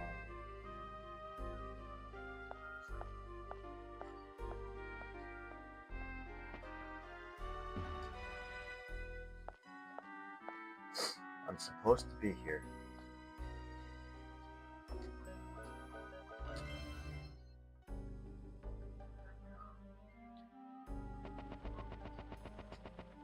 But what do I need to do?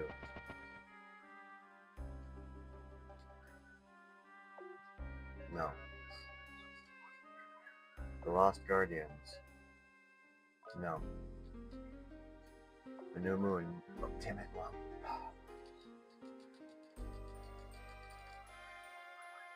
We have no way of knowing now. Too bad. Hidden powers, no.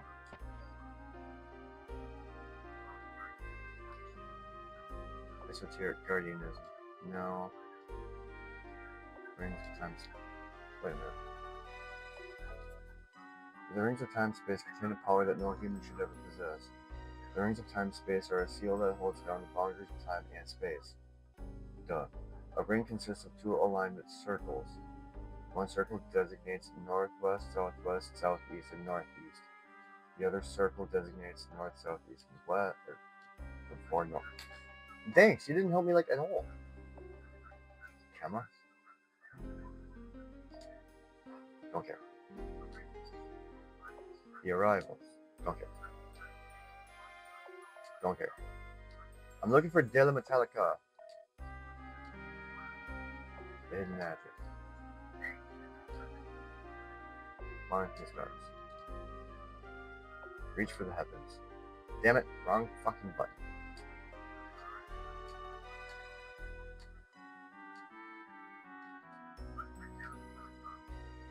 Tree of life.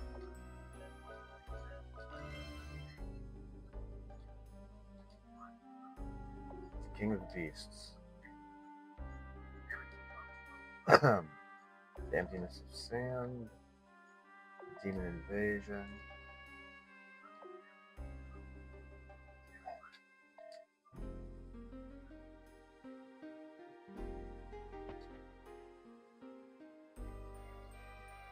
There's nothing down here. Nothing here. Except that.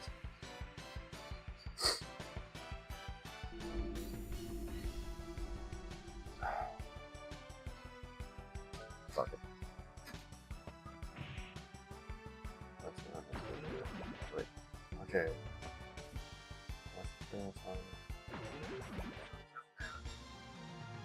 So all you got in the Life Guardian's ruin during your first trip through the forest prison. So all you have to do is find the trip through the forest prison. Oh wait. So I have to try to find the Illusion Guardian. resides within the Book of De la Metallica. This book is kept deep inside the forbidden library. Go to the very last room where you fought Nalgal and examine the bookshelf on the left to find the De la Metallica. Read it and you'll be transported to the book's labyrinth. Okay. You're not really narrowing it down.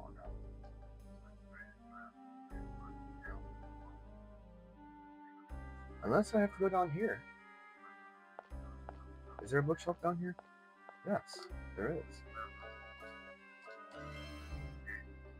And I think it's the other one. Nope, it's this one. Yes. The pages turn by themselves until it reaches a section on forbidden magic. As your consciousness wanes, you begin to hear a voice from Jafar.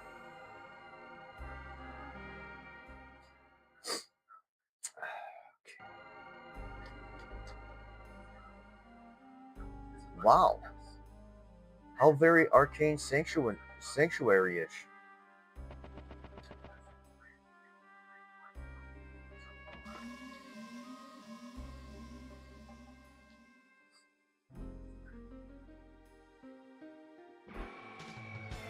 Right.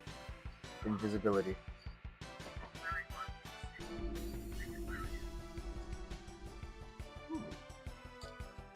Let's see what we got here. After this fight, I'm gonna go urinate. Rainbow. Not sure. Alright.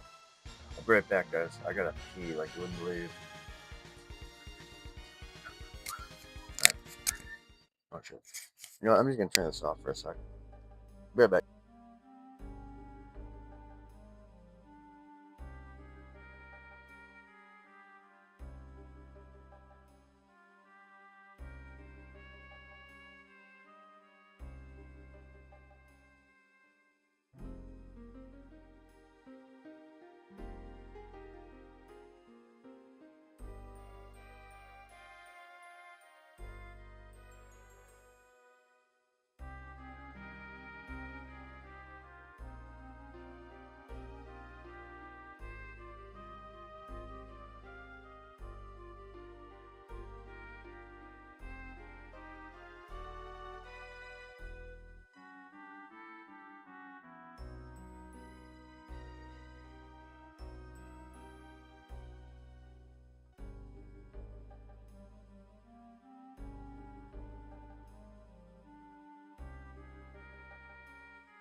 Okie dokie artichoke.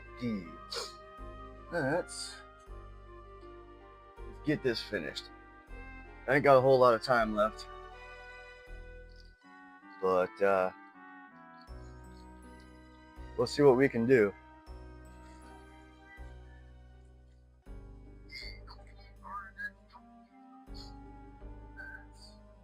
Give me 1 second.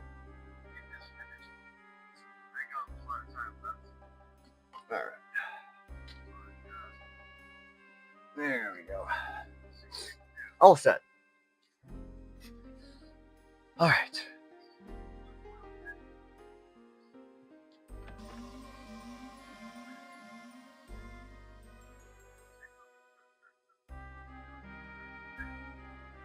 We've been closed for 2 hours.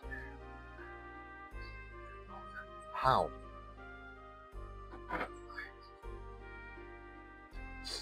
Someone is holding the door shut.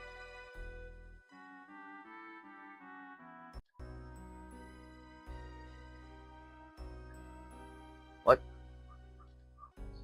Only an hour ago, people were coming and going through the door. Oh, okay, so I just gotta keep going around and around we go. Someone's holding the door shut.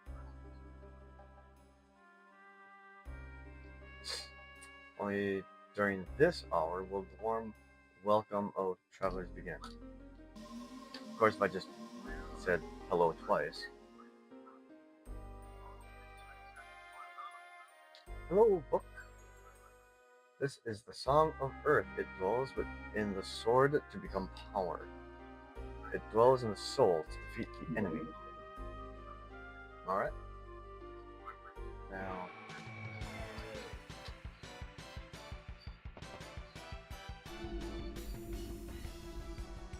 Pumpkinhead 2. Funny thing, there is actually a Pumpkinhead horror movie that stars Lance Henriksen, and they did actually make a sequel. Maybe 2.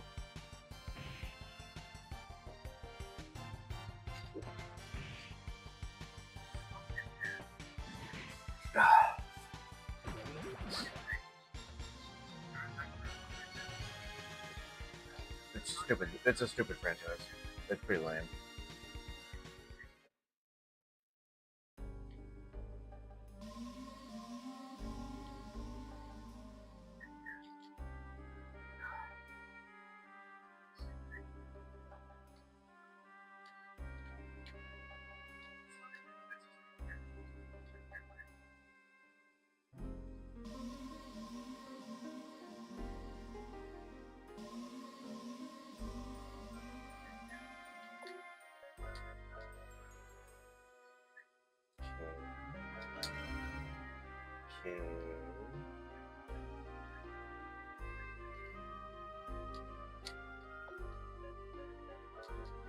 Okay.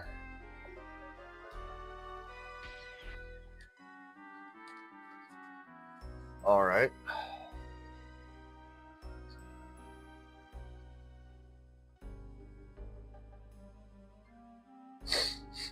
Um.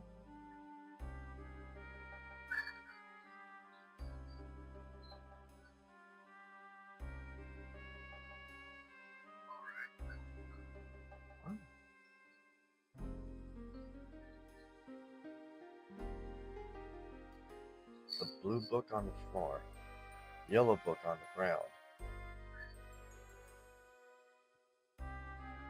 To the right. I mean, it was to the right.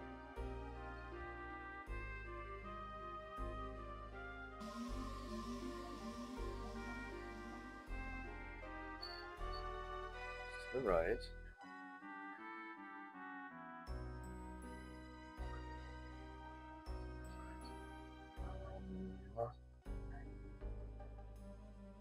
You can use the pocket watch to solve this puzzle as well.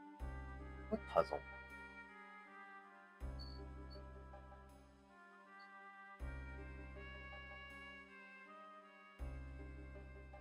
So walk all the way around this area once. Going counterclockwise. Well, I actually did go counterclockwise completely by accident. To symbolically turn back the time. You can use the pocket watch to solve this puzzle as well. Really? Oh, okay.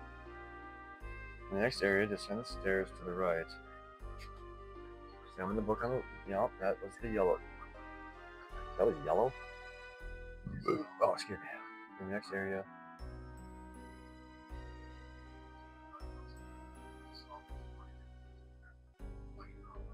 What? Oh, I didn't go this way. Duh. The blue book. Hey, you know what that looks like to me? It looks like a book of Tom Portal. Like a tome of Tom Portal. Oh my god, what are we getting ourselves into?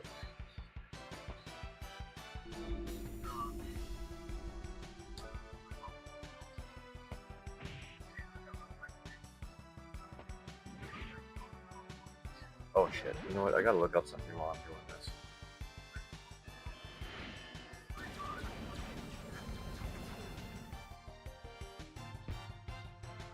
I don't know, I'll be fine.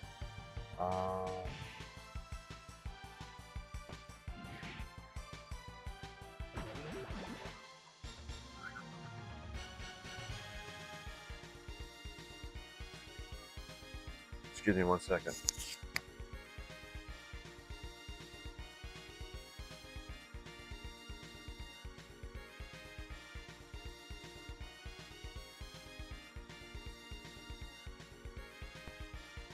Alright. I let my roommate know that the next WWE pay-per-view hasn't hit the net yet.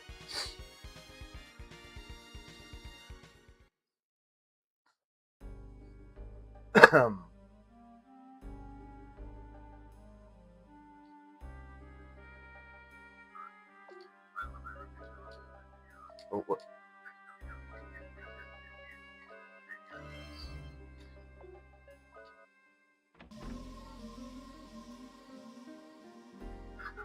Thank you. I wonder if I save it like this, will I be invisible if I start?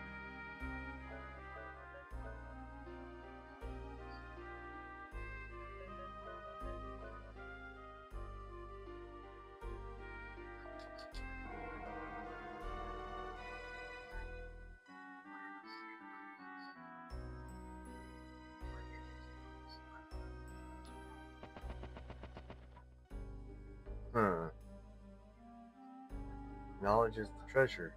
You must engrave this into your heart if you seek the other side of the door.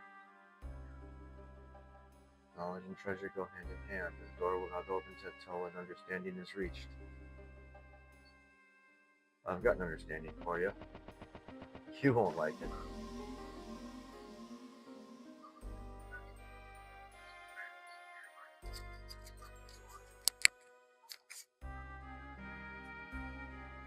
Try to move my mic with as much sensitivity as I can.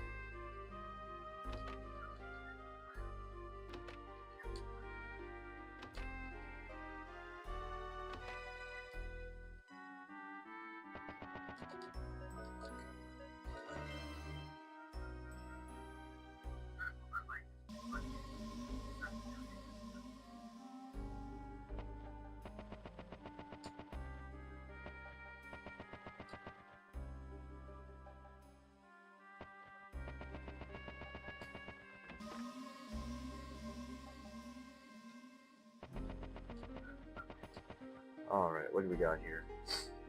The pages turn automatically to a sentence. Closed minds will lead Gaia to its doom. The L have gone to another world. Been there, done that. For 1,000 years, people have torn apart the land looking for the future. They've lost. A foolish woman opened the box and all the desires of the world were released. Are you talking about Pandora? Because Pandora released death. The pages turn automatically. What do you search for within those closed eyes? This is Gaia, a dying world.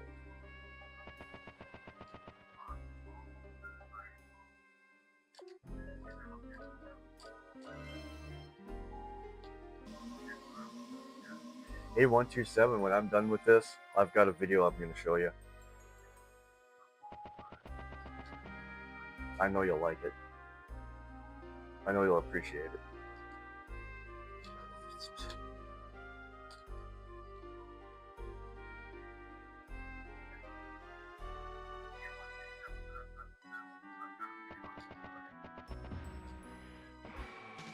Damn it.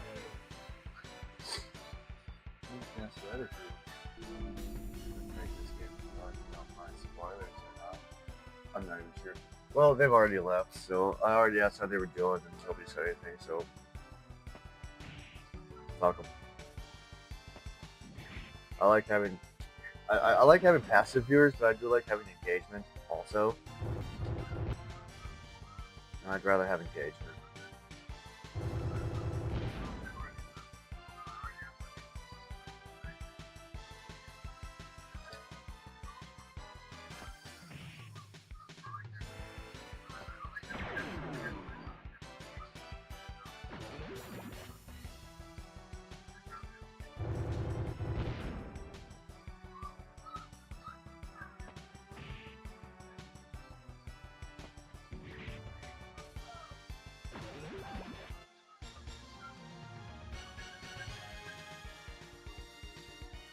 This is really obnoxious. I don't like having only 2 of the 3 characters at any given time.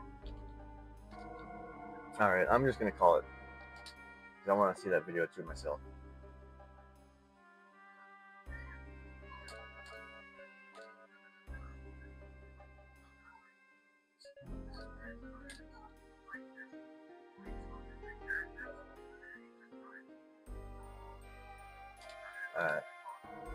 Alright, game's done.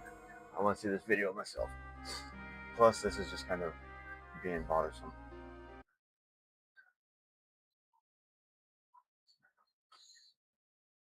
And for this, we need to turn that on. Transition.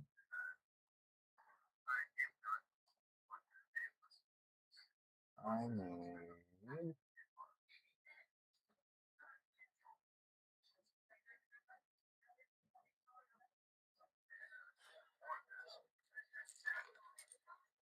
Oh. Genko.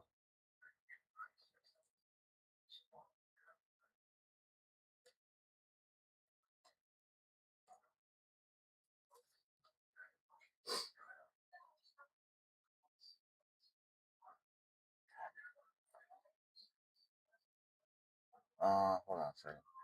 The healing factor is what we're looking for.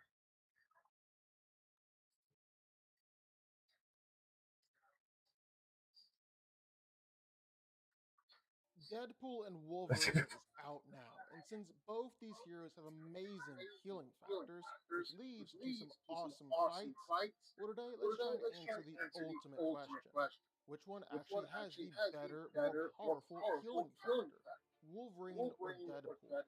Let's get into it. Now, just starting out, let's make one thing clear. Both of these guys have incredible healing factors.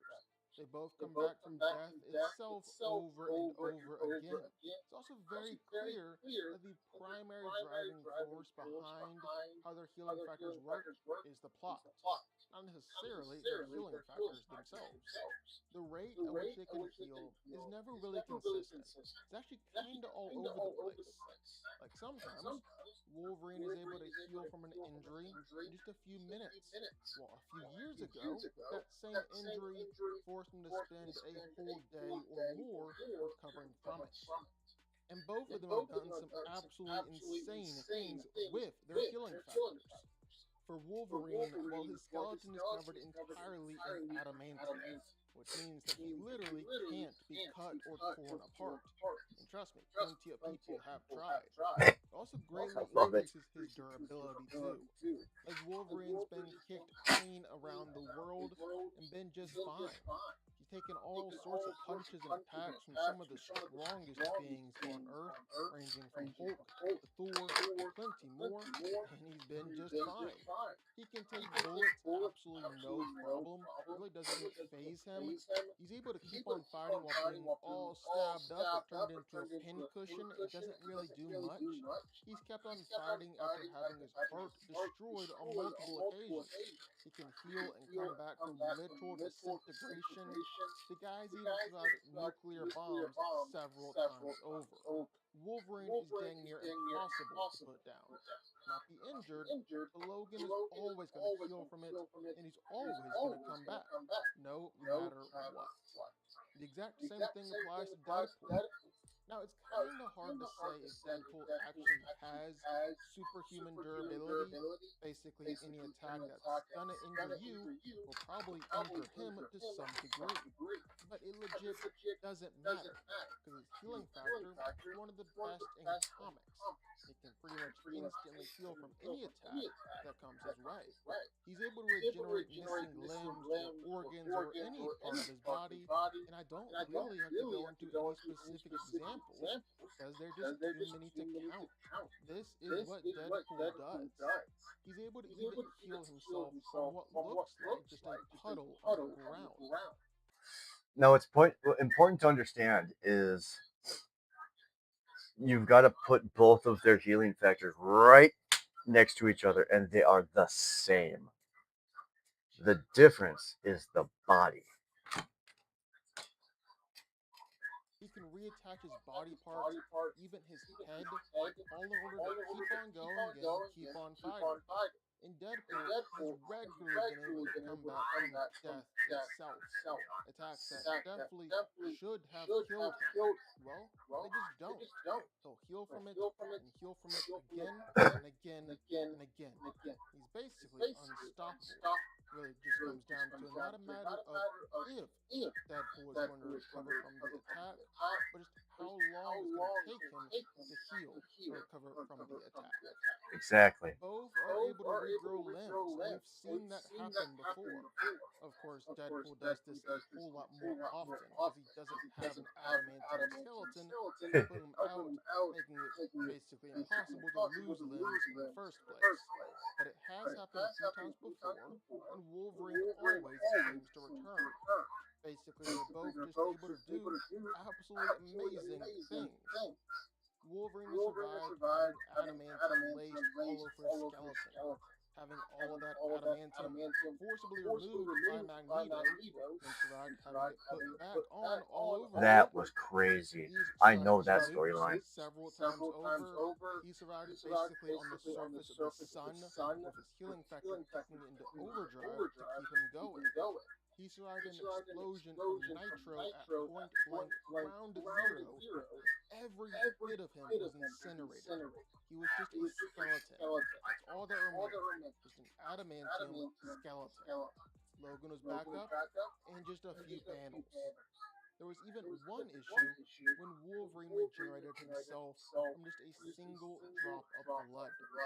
Basically, you're looking at one of the best healing factors in not just Marvel, but in I gotta turn that off. problem is none of this puts him definitively over Deadpool. Because Deadpool is basically able to do all the same stuff and make it look easy. Deadpool's returned from being frozen in ice and then shattered into a million different pieces. He came back just a short while later. One time, Punisher got a little pissy and went after Deadpool, cutting him up into a bunch of different pieces and then storing all those pieces in different vibranium containers. Deadpool still came back. He's come back from just being a puddle on the ground. He's been hit with a lightning bolt by Thor and turned into a pile of ash, still came back, and he's even healed himself and his mind after staring into a literal hole in reality What the and hell? having become undone. I don't He's get healed it. himself not just from a drop of blood. I'm gonna test something right quick.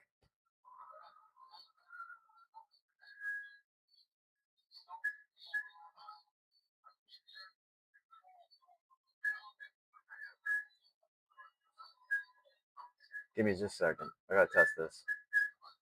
This pissed me off.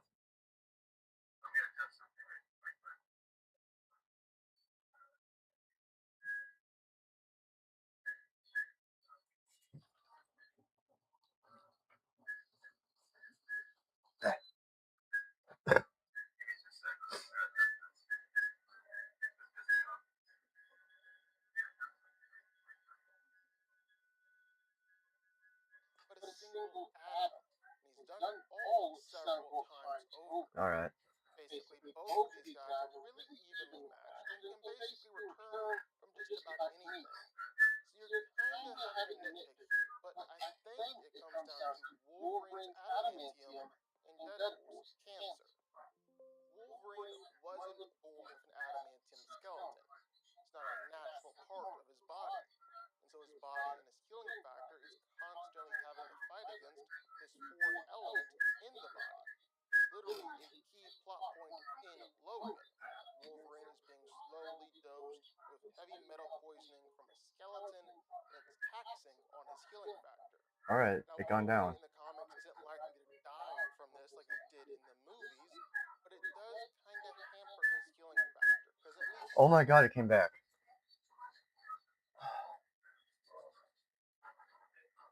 How do I get rid of this? Is it maybe feedback from everything around me? What if I do this?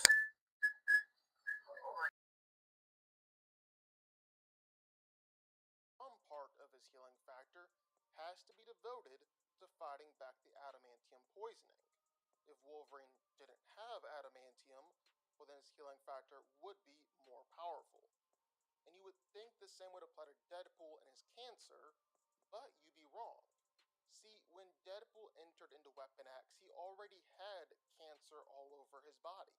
And so when they gave him a version of Wolverine's healing factor, well, they factored that in and built it around Deadpool's cancer. Basically, here's how it works and the difference between the two characters. Logan's body is constantly repairing itself after he gets hurt. It's always working to keep Logan healthy and in peak physical condition. All the dead or injured cells in his body are replaced with healthy living cells just as fast as they can die. But for Deadpool, well, he's not a mutant, he's a mutate, which is a human who became a mutant through experimentation. And Deadpool had stage 4 cancer all over his body before he ever got powers or a healing factor. So all that cancer is actually baked into the equation from the get go. And while his healing factor is based upon Wolverine's mutant powers, all of Deadpool's cells are cancerous, which means that Deadpool's body is actually replacing dead cells with dying cells, which then themselves are being replaced with other dying cells in a never ending cycle. It's a little confusing, but look at this example. One time the Skrulls were trying to invade Earth and they stole Deadpool's DNA because they figured that if they could give Deadpool's healing factor to all their Super Skrulls, well then of course they would be unstoppable. No one would stand in their way. However, that isn't really how it played out. Instead, when it was all said and done, the Super Skrulls actually began growing massive tumors all over their bodies until they were nothing more than giant cancer blobs and exploded. And Deadpool knew this was gonna happen. Weapon X had specifically made his healing factor for Deadpool and Deadpool only. It was designed to constantly replace all the dying cancer cells. But if you put this same healing factor into anyone else, well, then their body would produce too many replacement cells, and all these new cells would be made faster than their old cells would die, then they would end up exploding, which is exactly what happened. And again, Deadpool's new cells that he makes with his healing factor aren't healthy cells that are then taken over by the cancer that's constantly eating away at his body. Each new cell that Deadpool creates with his healing factor is still cancerous too. So when Deadpool got shot with a super advanced Wakandan weapon that shoots out star cells, well, he didn't heal from it and his arm didn't grow back. And it's not necessarily because those star cells were counteracting his healing factor, but it was actually healing his cancer cells. And since his healing factor is tied to those same cancer cells, it's actually what turned off Deadpool's healing factor. It's why Green Goblin actually came up with a cure for cancer as a way to kill Deadpool. So, what's all this mean? Well, since Deadpool is literally constantly dying to some degree, it means that his healing factor is working at a way way faster rate than what should be possible. It's also working much faster than Wolverine's, too. And it's why Deadpool is able to exist as just a severed head, or how when you cut off one of his arms, well, that arm can actually grow into a whole new Deadpool. Basically, Deadpool is constantly dying, which means that he's actually a whole lot harder to kill. For as good as Wolverine's healing factor is, he can still be killed, and his healing factor can be overcome. It's happened a few times already. It also means that Deadpool's healing factor will keep on going a whole lot longer than Wolverine's. Logan has already lived an incredibly long life, and he'll continue to live for probably hundreds of years into the future. But over time, his body is only going to produce healthy cells for so long, and the number of healthy cells is going to decrease as he gets older. Because of how Deadpool's healing factor works, well, he doesn't have to worry about that happening to him, basically making him immortal. So, who's got the better healing factor? Well, it's Deadpool. Both of them could survive just about anything that you throw at them, but just based upon how their healing factors work, well, you have to give a slight edge to Deadpool. He's got the better healing factor and one of the best healing factors in comics. But what do y'all think? Sound off in the comments down below. I know you're gonna have thoughts and feelings on this one for sure. If you stuck around this long and made it to the end of the video, that's amazing. Thank you so much for watching and for supporting us. And if you want to go subscribe, well, go subscribe. You're going to see more videos.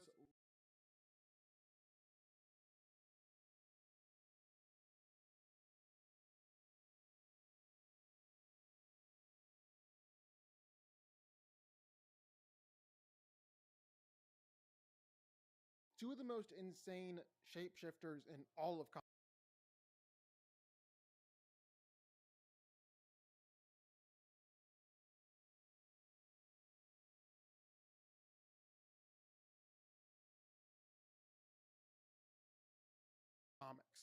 But who actually comes out on top? Mr. Fantastic, the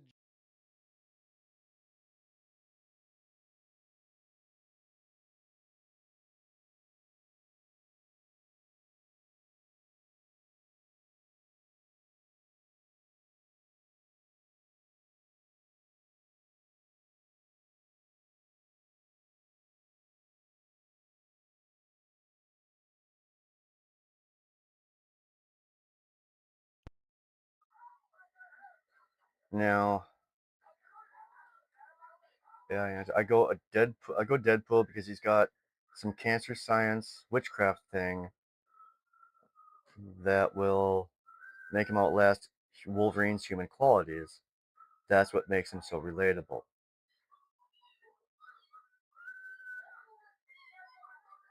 Good.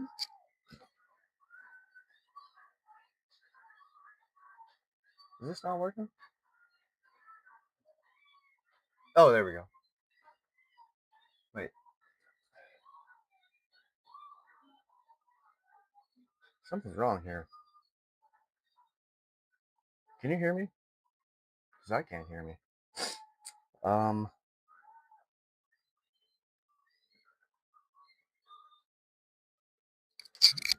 what the fuck? I think I done fucked up.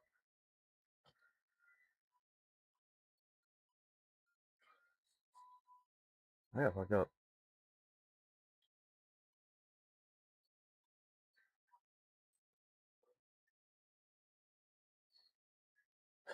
Fucked up now.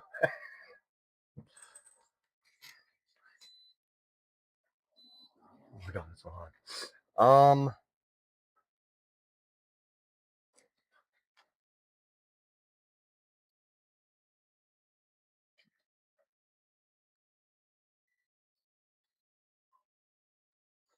I did fuck something up.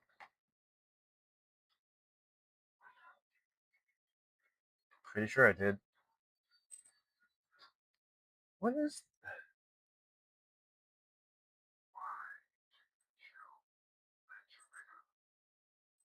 Hold on.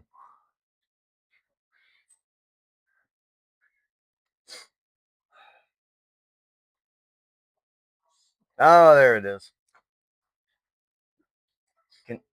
There, okay. Oh, there it is. Whatever you drug, they improve your audio 100%. Whatever I did. I turned my microphone off.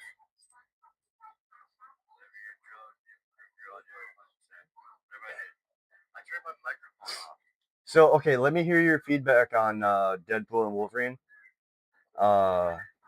Okay, so you go with Deadpool because he's got some cancer science witchcrafting that will make him outlast Wolverine's human qualities. That's what's making it.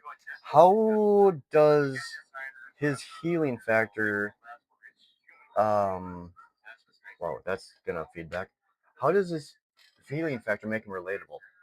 I'm curious.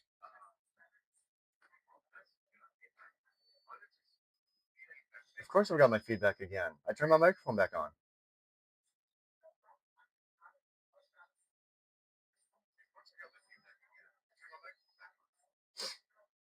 But I can't hear it.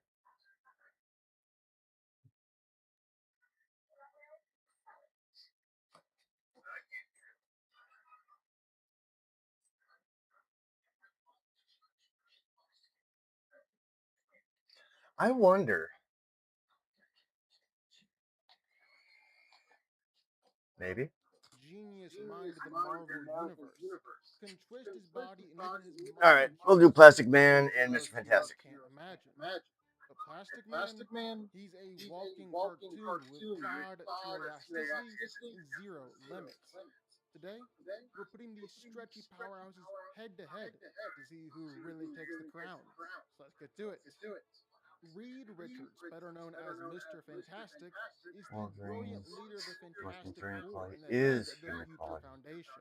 And One of the that's the part greatest that scientific Deadpool doesn't minds in the have Marvel Universe, as Reed much. designed an experimental spacecraft to explore the stars. But when I both government agree and funding was disagree. about to be cut, he invited his closest companions, Susan Storm, Hold on. Johnny.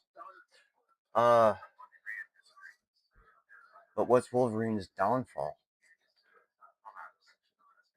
A lot, actually. There's a lot to be said about Wolverine's not so positive aspects. He's. It's hard to explain for me.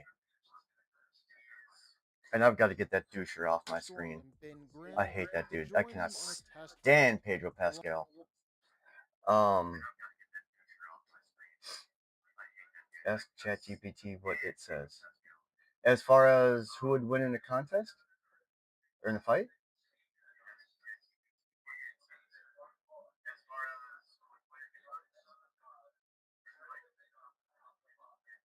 I don't use ChatGPT. Squirt.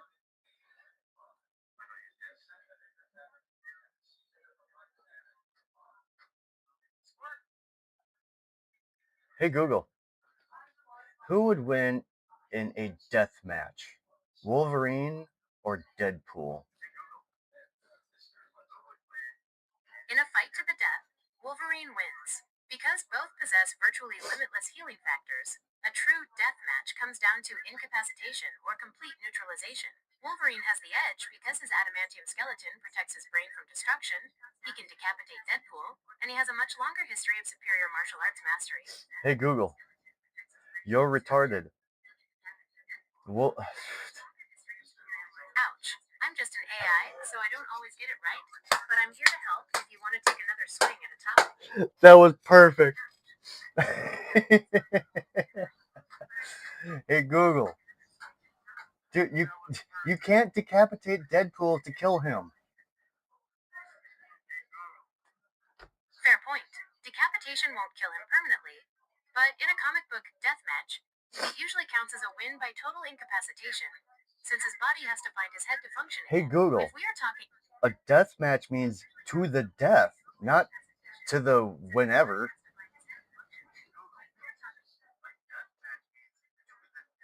Did you just disappear?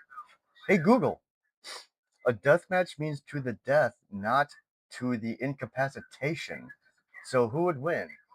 Wolverine or Deadpool? You can't Damn it.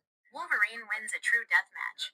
While both possess extraordinary healing factors, Marvel lore establishes that Wolverine can survive as a permanent, cellular level regenerator, whereas Deadpool's healing factor is tied to his cancer and can be permanently neutralized if his cells are completely incinerated or carbonized. Furthermore, Wolverine's adamantium skeleton prevents decapitation or catastrophic structural destruction, giving him the ultimate edge in completely destroying Deadpool's physical form.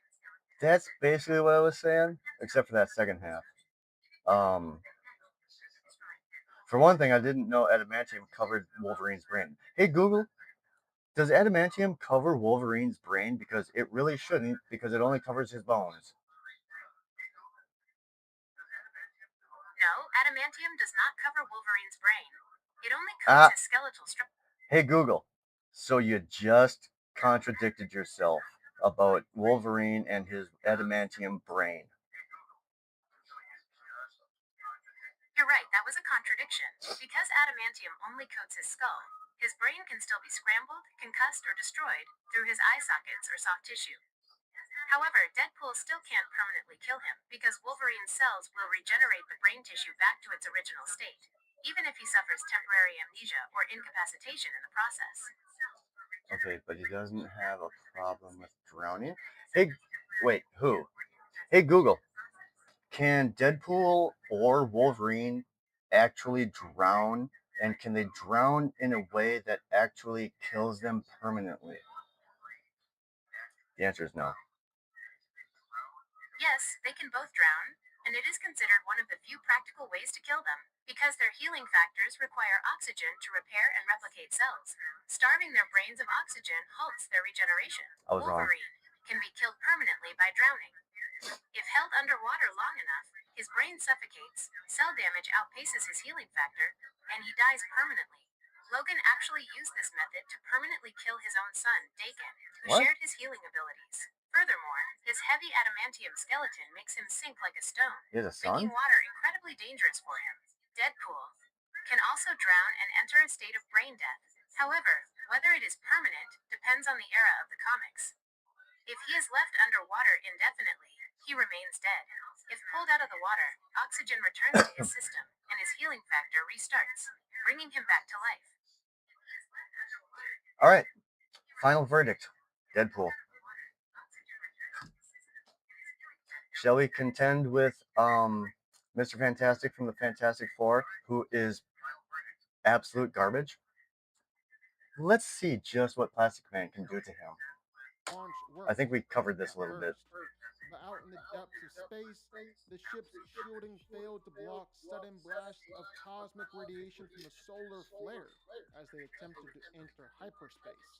That wave of energy rewrote their very DNA, mutating Reed's body into something extraordinary, giving the ability to stretch, contort, and reshape himself into almost anything he could imagine, while his friends gained powers of their own. Deciding to use these new abilities for the good of humanity, Reed founded the Fantastic Four, one of the very first superhero teams in the world. I hate Mr. Fantastic Fantastic's Four. power is wild. He can transform his entire body into a hyper elastic, fully malleable state. That means stretching his arms across city blocks, twisting into impossible shapes, or morphing into forms no human body should even be capable of. At first glance, it might not seem like the flashiest superpower out there, but in Reed's hands, it's unbelievably versatile That was a and stupid ass surprisingly movie. powerful. Take his physical For strength, Mr. for example. Chickless. By using his elasticity to generate extra force, Reed can hit way harder than you'd expect. We're talking enough raw power to stagger Namor, Spider Man, The Thing, Hercules, you name it. He's even managed to hurt Onslaught and Godzilla with colossal, supersized punches. And in But you ain't one gonna win against jaw Godzilla. dropping moment, Reed grew his body to enormous size and single handedly contained Thor, Hulk, Hercules, Iron Man, basically a lineup of Earth's most powerful heroes. And they couldn't break free. Yeah, that's not just stretchy guy strong, that's heavy hitter territory. It's not just And it's twitchy not guy just strong. offense. Reed is a lot tougher than most people realize. The thing has gone full force against him, whether mind controlled or just angry, and he couldn't do any real damage. Reed's body simply cannot be pierced. Bullets bounce off him, Wolverine's claws can't cut him, and he shrugged off insane energy blasts from the force of a star to attacks from Galactus Give me a sec. himself, even a cosmic powered Superman. Mr. Fantastic isn't just flexible, he's ridiculously hard to take down. But Reed's biggest asset is his sheer versatility. His stretching isn't limited to reaching far distances, though he's easily spread himself across entire cityscapes and wrapped around massive structures. He uses that reach to grapple and restrain opponents, and he's tangled up with That was a Iron cool Man, Fantastic Four Dr. scene. Kang, Dr. Doom, Thor, Hulk, all trapped in his coils, if only for a moment. But the creativity doesn't stop So there. I like Wolverine more Reed's than shape Deadpool shifting takes his just abilities because to he the seems next more for level. the people. He's turned his hands into weapons, bulked up into muscle Hold bound on. forms. Let me pause this right quick. More for the people, but I don't know any background story about Deadpool, but yeah, I've seen a deathmatch Deadpool. It is a really cool regeneration ability, in my opinion. Deadpool. Um, I think you're right with Wolverine being more for the people. Um, Deadpool is a mercenary, so he's for the money. At least until he became Deadpool. After that, it was kind of just the Punisher. But yeah, when if you're talking about like people, if you're talking about a mutant like for the people, I would definitely give it to Wolverine. He's been alive since the 1800s, and he fought in the Civil fucking War, World War I, World War II, every major war we've ever had, and he does it for a very particular reason, not just because he's a fucking violent asshole. Created multiple arms with independent control, morphed into shields and barriers, transformed into a boat or even a kite, and hollowed out parts of his Exactly. body to let attacks Exactly. pass straight through him. And he's only He's an pushed his honorable man. abilities further than ever But so before. is Deadpool. Here's the kicker: Reed has absolute Just mental control more over of a every selfish, molecule of his body. more Seeing in a Reed, selfish his way. transformations aren't just instinctive, they're precise, calculated, and God, I hate extremely Pedro effective. Pascal. So, yeah, Mr. Fantastic isn't just the smartest man alive, he's a battle tested leader, a powerhouse in disguise, one of Marvel's most That's still the highly coolest fucking underrated Fantastic Four heroes. ever.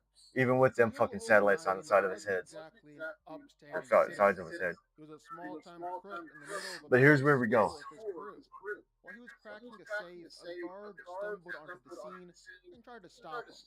Chaos broke out. One of Eul's friends shot the guard. The guard fired back, but missed and hit a container of strange chemical gases. The fumes poured out, burning into Eul's skin and Now, tearing him. here's one thing you have to realize. Plastic Man, before he became Plastic Man, he was a hardcore criminal. Big old thief. And in a large aspect, he still kind of is. Just in a good way, if that makes any sense. Heart from the inside. Bleeding from agony, he fled in a getaway car, only for his friends to shove him out onto the street and leave him for dead. But the gas didn't kill him. Instead, it rewrote him, giving him the Yeah. bizarre, mind bending powers of Yeah, good guy. elasticity Totally. and turning Eel O'Brien into Plastic Man. Plastic Man's powers all come from that freak accident. When that unknown industrial chemical mixture seeped into his bloodstream through the bullet wound, it kicked off a full body mutation. His body stopped being strictly solid or liquid. He now exists in a weird fluid state with total molecular control, and that gives him ridiculous abilities. Now, he might look like a lanky guy who's never touched a dumbbell, but don't let that fool you. Plastic Man is deceptively strong, Mm-hmm. strong enough to rough up If powerhouses you've like ever read Shazam, the or Injustice turn comics, a which we've dark, covered before, multiverse version of Darkseid and bulldoze through entire swarms of nightmare creatures. He's grown to building size proportions and even gone toe to toe with Furnace, a bloodlusted version of Martian Manhunter who single handedly demolished the Justice League. But here's the crazy part: strength isn't even his biggest flex. Plastic Man is absurdly durable. He's outright claimed to be immortal, saying he cannot be hurt and is completely unaffected by gravity or physics. One time, he was frozen solid, shattered into pieces, and left at the bottom of the ocean for 1,000 years. And when someone eventually brought the pieces together, he just reformed and kept going like nothing happened. And of course, the name says it all. Plastic Man's elasticity is on another level. He can stretch for hundreds of feet, balloon up to the size of skyscrapers, this right here. or reshape himself into literally anything: a car, a rocket, Straight out of Injustice. Iron Man, Optimus Prime, My Little Pony. He's done it all, sometimes all at once. His shape shifting has no ceiling, no limits.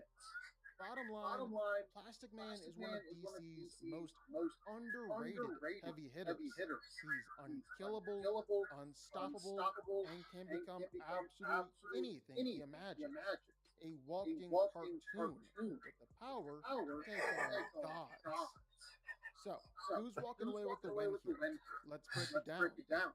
We're talking about two of the greatest shapeshifters in all of comics. Stretchy legends who are way more dangerous than people give them credit for. These are some seriously underrated powerhouses. Take Mr. Fantastic. Fuck him. People love to box him in as the smart, stretchy guy, the Fantastic Four, but when Reed Richards is firing on all cylinders, he's quietly one of Marvel's most dangerous heroes. He's not just stretching his body, he's manipulating every molecule in it. That means he can ramp up his strength, harden his body until heavy hitters can't break through, and even bulk up to deck Godzilla in the jaw. It doesn't even He matter. trained the Avengers, Doesn't tanked matter. insane attacks. Doesn't But matter. here's the wild part: he Doesn't matter. figured out how to stretch into the fourth dimension, Doesn't grabbing matter. other people there, leaving them inside out in a place their brains can't even comprehend. Doesn't Yeah, matter. Reed Richards can get scary, powerful. But even with all that, and even if you give him prep time, he's still not beating Plastic Man. Now, Nope. sure, you could argue Reed would find a way. He is No. the smartest man in comics, after all. No, he's not. If anyone could Don't whip care. up a Plastic Man countermeasure, it's him.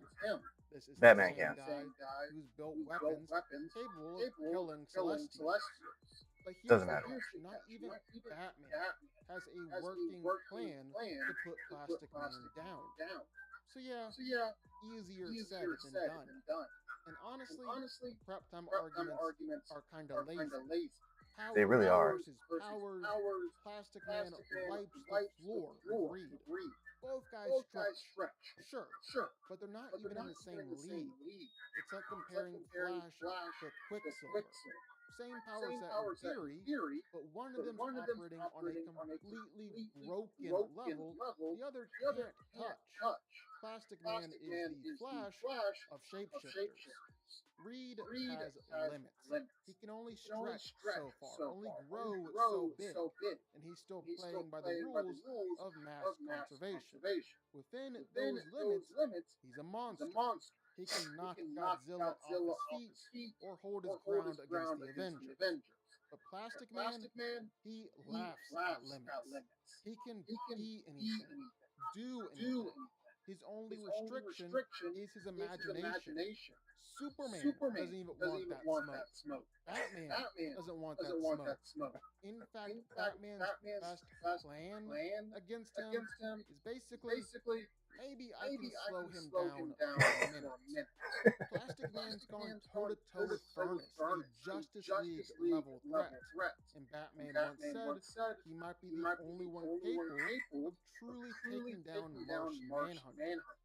Oh, and here's the real I love it. kicker. He's immortal. You can't kill him. You can't even hurt him in a lasting way.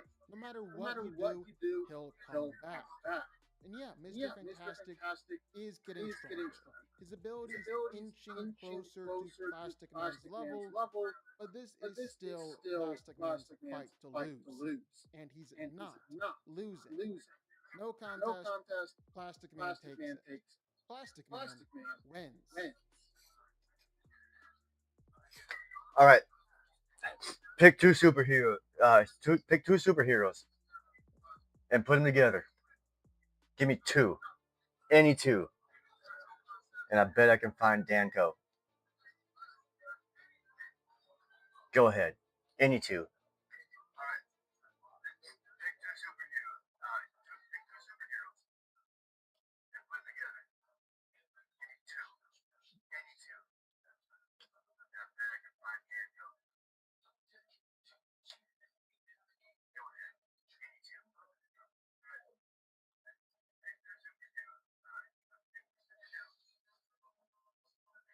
Wow, I got some feedback there.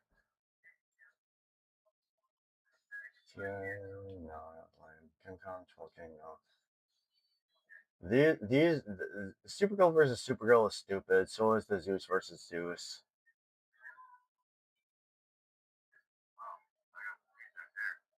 Who's the most powerful Transformer? Maybe.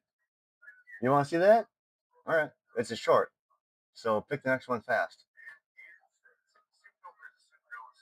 Supergirl versus Supergirl. Who wins? Now, Millie Alcott's Kar-Zor-El is something new. A Hello? Supergirl who watched Krypton die up close, who's been out in the galaxy picking. What? God damn. Really?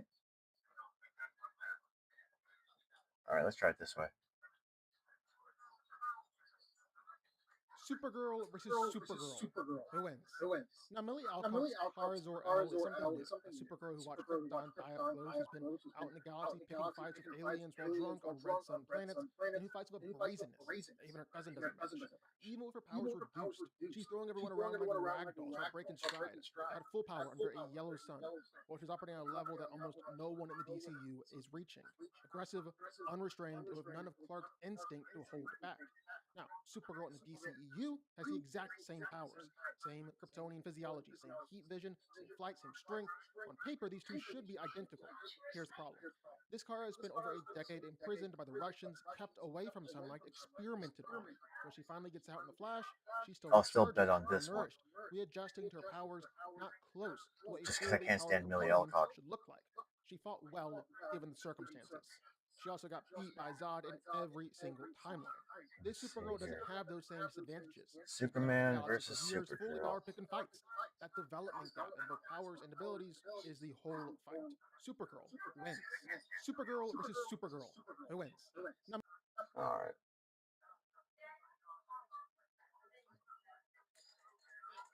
Superman versus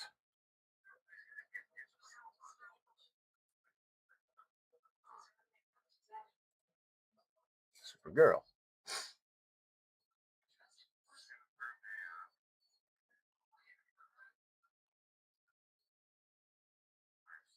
Oh, that was only 2 days ago? All right.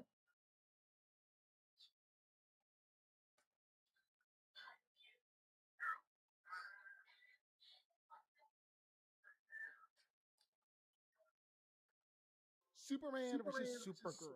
Arguably the two most powerful heroes in the DCU so far, and they're going head to head. Cousin versus cousin. Superman's experience versus Kara's raw aggression. Which one is going to be coming out on top? Let's find out. Now, Clark Kent didn't choose to be Superman. He was sent here as a baby from a dying planet, landed in a Kansas cornfield, was raised by two of the most genuinely decent people Oh, in the DC. by the way, um, let's see here.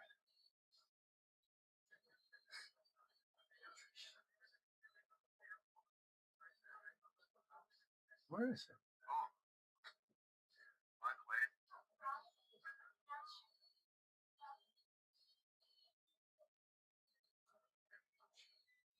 What the fuck? Wait a minute.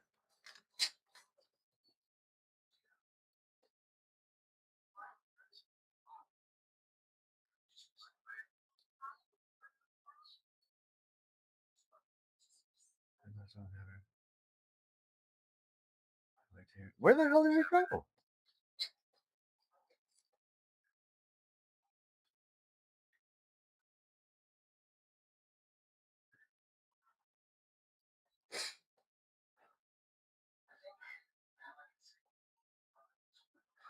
All right, hold on. You, Jonathan and Martha Kent, didn't raise a weapon, they raised a son. And that upbringing, that specific combination of extraordinary power and ordinary Midwestern values, is the thing that makes Superman the most powerful and the best hero in this universe. By the time we meet Superman, he's 25 years old and 3 years into his career. He's already the most recognized hero on Earth. He's stopped wars, saved cities, and built a reputation as the kind of person who shows up when things are at their worst. And in 3 years, he had never lost a fight, not once, until the Hammer of Baravia showed up in Metropolis and put him down.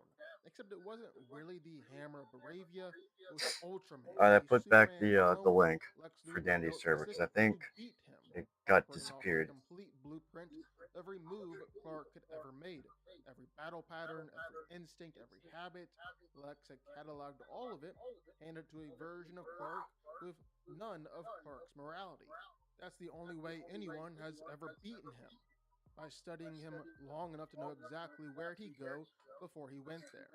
Now, here's what Superman actually brings into a fight: flight at speeds that get him from the Arctic to Metropolis in seconds, strength that holds back rampaging kaiju and catches entire buildings, heat vision precise enough to spin 360 degrees and take out a full squad of armored soldiers simultaneously, super breath powerful enough to pull himself, Crypto, Metamorpho, and maybe Joey out of a black hole's gravitational pull.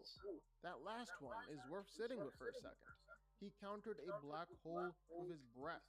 He's been absorbing yellow solar radiation for 25 years straight, every day under Earth's sun, charging those Kryptonian cells. Am I That missing matters something? more than most people realize.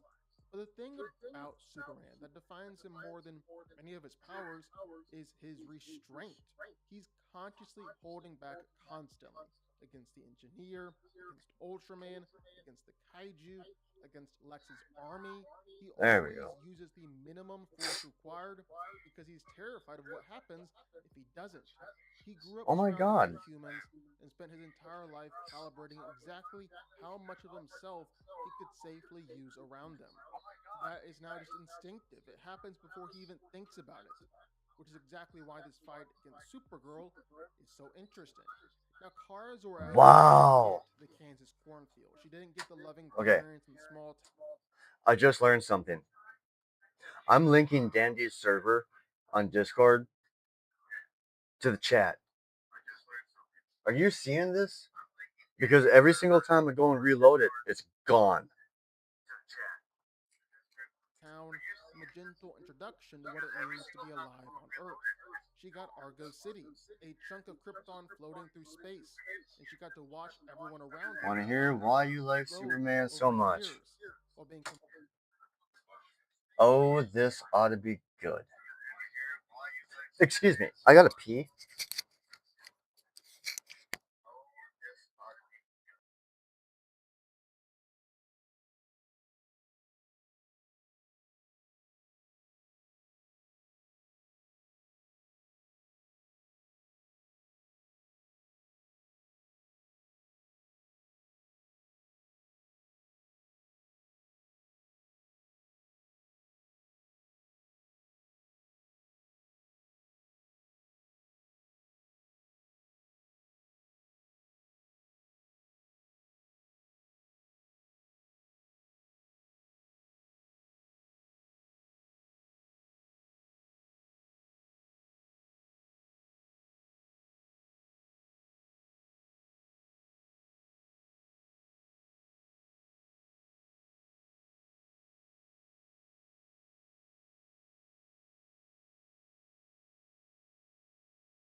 That crazy psycho cat.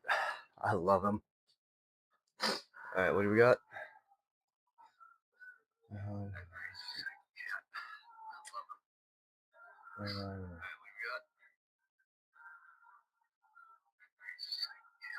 Well, that you didn't say no means yes, right? Wait. Okay, he's from an alien planet that doesn't exist. I mean, there's your argument killer right there. That's gonna kill every argument.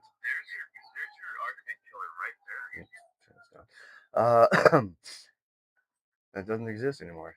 He was raised right by good, down to earth people from Kansas, and then he takes care of the human race like he was the same as us.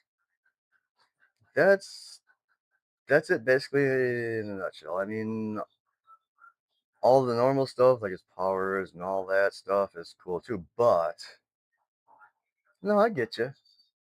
I get you. I understand. He's still a fucking Boy Scout tool boy. You ain't gonna get me to say anything else about that. He knows how destructive humans are, and yet he helps us to fight. He helps us despite his faults. Have you ever seen Superman Red Dawn? Check that out sometime. Perhaps we'll watch it when you join Dandy's server, because I do have it, and I love it. Basically, it's Superman if you were raised by Russians in the Cold War. Oh, Completely powerless to stop it. That's who Kara is before she ever puts on the suit. A 23-year-old woman who's already lost everything, decided the only way to deal with it is to go party on red sun planets where she can actually feel something. When we first meet her at the end of Superman, she crashes to the roof of the Fortress of Solitude, gets tossed around by Crypto, badmouths Clark, and leaves. That's the introduction. And it's perfect because it tells you everything about how this version of Supergirl is stupid different from fucking every movie. version that came before her. She's Trash. not here to Worthless. reassemble, she's not here to inspire hope. Garbage. She only fights because Crypto got hurt and someone's going to pay for it. Now, what she actually brings to a fight, well, the same Kryptonian power set as Superman: super strength, super speed, heat vision, freeze breath, You can't invulnerability, hear it, right? flight, all of it. And when she's fully charged under a yellow sun, she uses every bit of it. In the movie, she casually tears a ship apart and rips out its engines. She throws opponents around like they weigh nothing, tossing ships and tanks, speed blitzing people so fast they can't track her.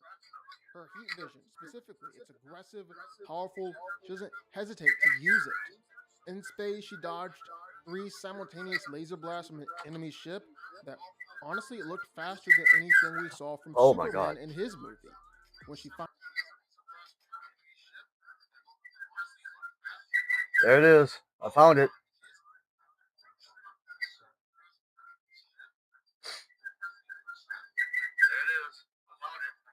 finally goes all out in the final moments, fully powered, no limitations, no holding back, she's just casually dismantling everything in her path. The problem is most of her movie just kept her limited. Red Sun Planet at the start, poisoned right before a major fight, kryptonite used against her. The movie was deliberately keeping her below full power until the very end. So we haven't actually seen her ceiling yet. What we have seen is that even limited, even poisoned, even restricted, she's already pretty terrifying. Throwing ships around, speed blitzing, that's the floor. The other thing about Kara that matters in this specific matchup is just her psyche. She told Ruthie that Clark looks for the best in people. She sees them for what they are. Superman leads with hope and mercy. Kara leads with aggression and the truth. She doesn't hold back because she's never had a reason to build that habit. Nobody taught her to be careful around humans because she didn't grow up around humans. She grew up around people dying. That honestly makes her one of the more dangerous people Clark's ever faced. Not because she's more powerful, but because she's him without restraint. So, who actually wins? Well, let's talk about strength first. Superman's been absorbing yellow solar radiation for 25 years. Every day under Earth's sun, building up those reserves. He countered a black hole with his freeze breath, held back a kaiju. His 3 years as Superman means he's constantly been using those powers and flexing those muscles. Kara, she's 23, grew up in Argo City with no yellow sun, and spends a significant time on red sun planets, deliberately draining her powers.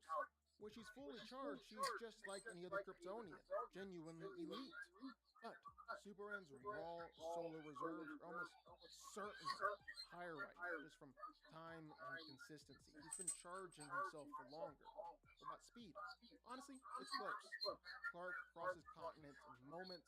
Kara showing off the same speed, and honestly got great reflexes, dodging three simultaneous laser blasts. Call it roughly equal, with a possible slight edge to Supergirl in those short, quick moments. Durability? Well, it's the same Kryptonian biology. Both are near indestructible under a yellow sun. Neither have been pushed to their absolute limits. Superman's taken hits from Ultraman, being with his exact powers, kept going. Kara was tossed around and poisoned, shot with kryptonite, kept going. Roughly comparable with no real clear winner. What about their fighting style? Well, Superman is creative, he's strategic, but he's controlled. Using his heat vision to take out all the Raptors at once, using his super breath to counter a black hole, fighting Ultraman across the city, and simultaneously managing the damage the whole time. He thinks while he fights, he's always three moves ahead and always aware of what's around him. Supergirl, she's none of that. She's a force of nature. She speed blitzes. She grabs ships, tears them apart. She goes straight at whatever's in front of her with everything she has, and she doesn't slow down. There's no restraint, no real part of her brain that's calculating what the acceptable collateral damage would be. When Kara decides something needs to stop, she commits completely and absolutely. Against most people,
There's two Danco videos here. Why Batman vs. Iron Man has never been close, which was a year ago, or Batman vs. Iron Man, who wins 9 years ago. Option 1, option 2, or both.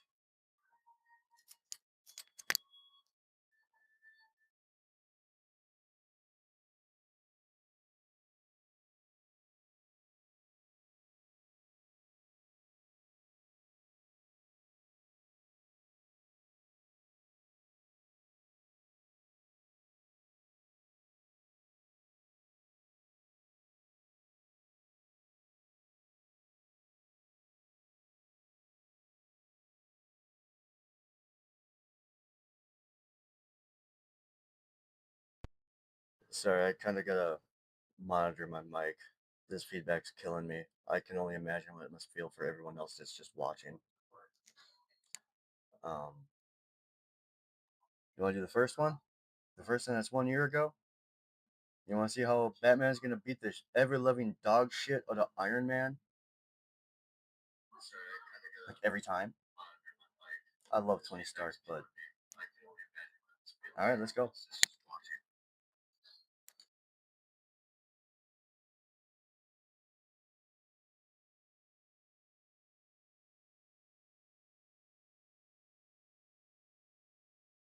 Batman versus Iron Man. It's an iconic fight. considering that both of them are genius billionaire playboy philanthropists who decided to dedicate their lives to fighting crime and leading superhero teams. But in a fight like this, well, who's really going to come out on top? And honestly, is it even close? Well, let's get into it. Now, starting out, Batman. And I want to give him his flowers. The guy has trained himself until he's reached peak human physical levels, and then basically shattered all records and became above peak human. He's strong enough to bench press over 1,000 pounds, rip through metal, or even knock around things that easily weigh multiple tons. And Bruce has no problem using all that strength with his punches or kicks.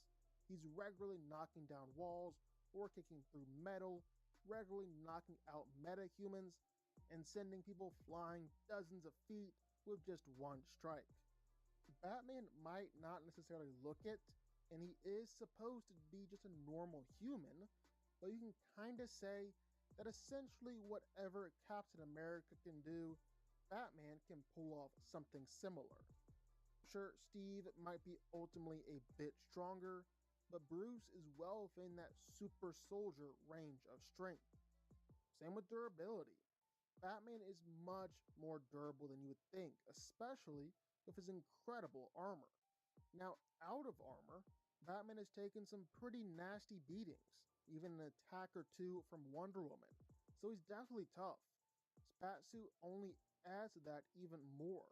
He's regularly taking attacks from all sorts of opponents, some of whom are seriously strong. Talking your Venom amped Banes, your Deathstrokes, even some much heavier hitters like Professor Zoom, Aquaman, or even Superman. And those last two were either mind controlled or just royally pissed off, so they weren't necessarily holding back all that much. Batman still managed to survive all those attacks, even if he came out the other side a little bloodied and beaten up. Lastly, I feel like I should mention speed. Batman is incredibly fast and agile, far superior to even Olympic level athletes. Like at this point, normal people simply move in slow motion to him. He can move so fast that he's just simply a blur. And Batman has routinely, routinely been able to dodge bullets and gunfire, even if it's automatic machine gun fire or bullets fired at literally point blank range. Batman can still dodge all of it. He might still call himself just a normal human, but I think it's pretty clear that he's moved a little past that by now. He's arguably the world's best fighter, and if you don't want to put him at the tippy top, well, you can count on one hand the people who are better than him. He's trained to perfection, become a master in every form of combat that there is. He can react and fight without even thinking, and is trained to be able to predict an opponent's move to the point where he knows his opponent's next move.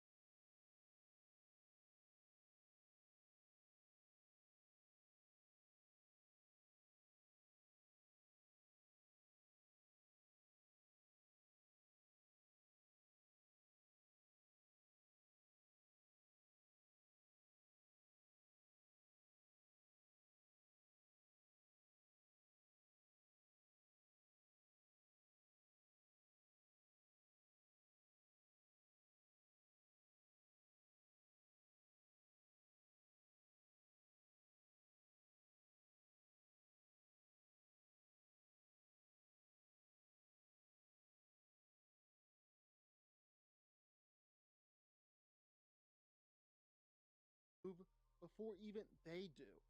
He's an expert in every single fighting style known to man, a lot of other alien fighting styles too, and so he can quickly and effortlessly switch between fighting styles on the fly in order to perfectly counter and take down an opponent. He's been able to regularly fight against some of the best martial artists in the world, like so Lady Shiva, Bronze Tiger, Owlman, even Karate Kid. You know what? He oftentimes wins these fights.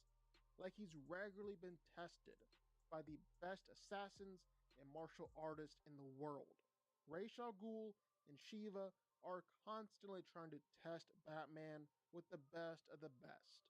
They usually pick the most inopportune times, like when Batman is off his game or recovering from grievous injuries. But Batman still tends to come out on top every single time. There's a reason why he's known as the best of the best. He also comes equipped with pretty much every weapon and gadget you could possibly imagine, outside of guns and stuff, of course.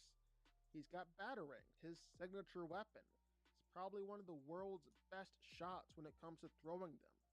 He's got some pretty serious explosives, some of which can stagger and knock back Kryptonians. He's got electrical weapons powerful enough to send out tens of thousands of volts, sonic grenades, even knockout gas or tranks that can put down superhumans. So Iron Man has always been kinda ridiculously strong, especially when you're considering that he's just a normal dude inside a metal suit. He's been able to help restrain the Hulk or arm wrestle against Thor. He can match straight up against Namor. He's actually done this on repeated occasions. And Tony has just regularly been able to fight against and casually overpower some pretty strong heroes in the Marvel Universe. I mean, call it whatever you want, but there have been multiple times where Iron Man's injured the Hulk with some of his punches. Same with the Thing, too. I mean, not as impressive as the Hulk, but they have destroyed mountains in their fights before. Even the same with Hercules. Iron Man has just been able to regularly rock these guys and hold his own in a fight. Now, am I saying that Iron Man is stronger than any one of these guys or even on the same tier? No, no, I'm not. However, I think it's clear that hurting Hulk and Thor level beings is well within Iron Man's wheelhouse, because he's just done it way too many times to discredit. It's basically a regular thing for him across all his armors. He's also very, very tough. I mean, even just being able to fight against all those heroes and villains that we talked about before, you know Tony can take a punch. I mean, you can choose from plenty of different examples of Iron Man taking attacks from Hercules, or plenty of punches from the Hulk, or attacks from Thor and swings from Mjolnir. Some serious, serious attacks all around, and for the most part, Iron Man is able to remain standing and keep on going in the fight. He's survived blasts that shook the whole world or sunk the entire West Coast, taking attacks from Heralds of Galactus or Magneto, amping himself with the power of literal planets. He's even taken attacks from Phoenix and Ghost Rider and Starbrand and Odin, all back to back to back. Tony regularly takes some of the meanest attacks that you've ever seen and remains standing. And that's if he just chooses not to use his shields to block the attack altogether. He's blocked punches from the Hulk, attacks from Ultron, even one-fifth of the Phoenix Force before. And Tony is plenty fast and agile. He's consistently been able to blitz opponents. He can operate in the millisecond to nanosecond range of his armor and computers. Even his repulsor blast have been clocked upwards of light speed. But take that last one with a grain of salt, because that doesn't seem to be consistent. But But you see, you can't fool the best thing flames of about Batman. Iron Man in any fight I mean, is dude, just Tony all Stark is weapons the that he man, and I has. wish I had And his you know fundage and that his when you're intelligence, having a but ton of weapons, most notably his energy you ain't blasts. fucking with They've that. been able to Just injure saying. Thor, injure the Hulk, injure Sentry. He's regularly injured or knocked out Thor level villains. He's injured massive monsters before, and even launched a Herald of Galactus out of orbit, or creating blasts that were felt all over the world. So who wins? Well, let's break it down. Now, even though both these heroes do in fact have a lot in common, and it's really normal to see them thrown against each other, Iron Man has pretty much every advantage in the book when it comes to just a random, normal fight. And that does make sense. They're just different types of heroes, and they fight different types of threats. Batman is built for fighting against gangs and taking on armed street thugs. Iron Man is built for laying waste to militarized terror groups and war zones. And that's on the low end of what Tony is capable of. Iron Man is undeniably stronger. He's able to fight against Hulk and Thor. Iron Man is undeniably tougher.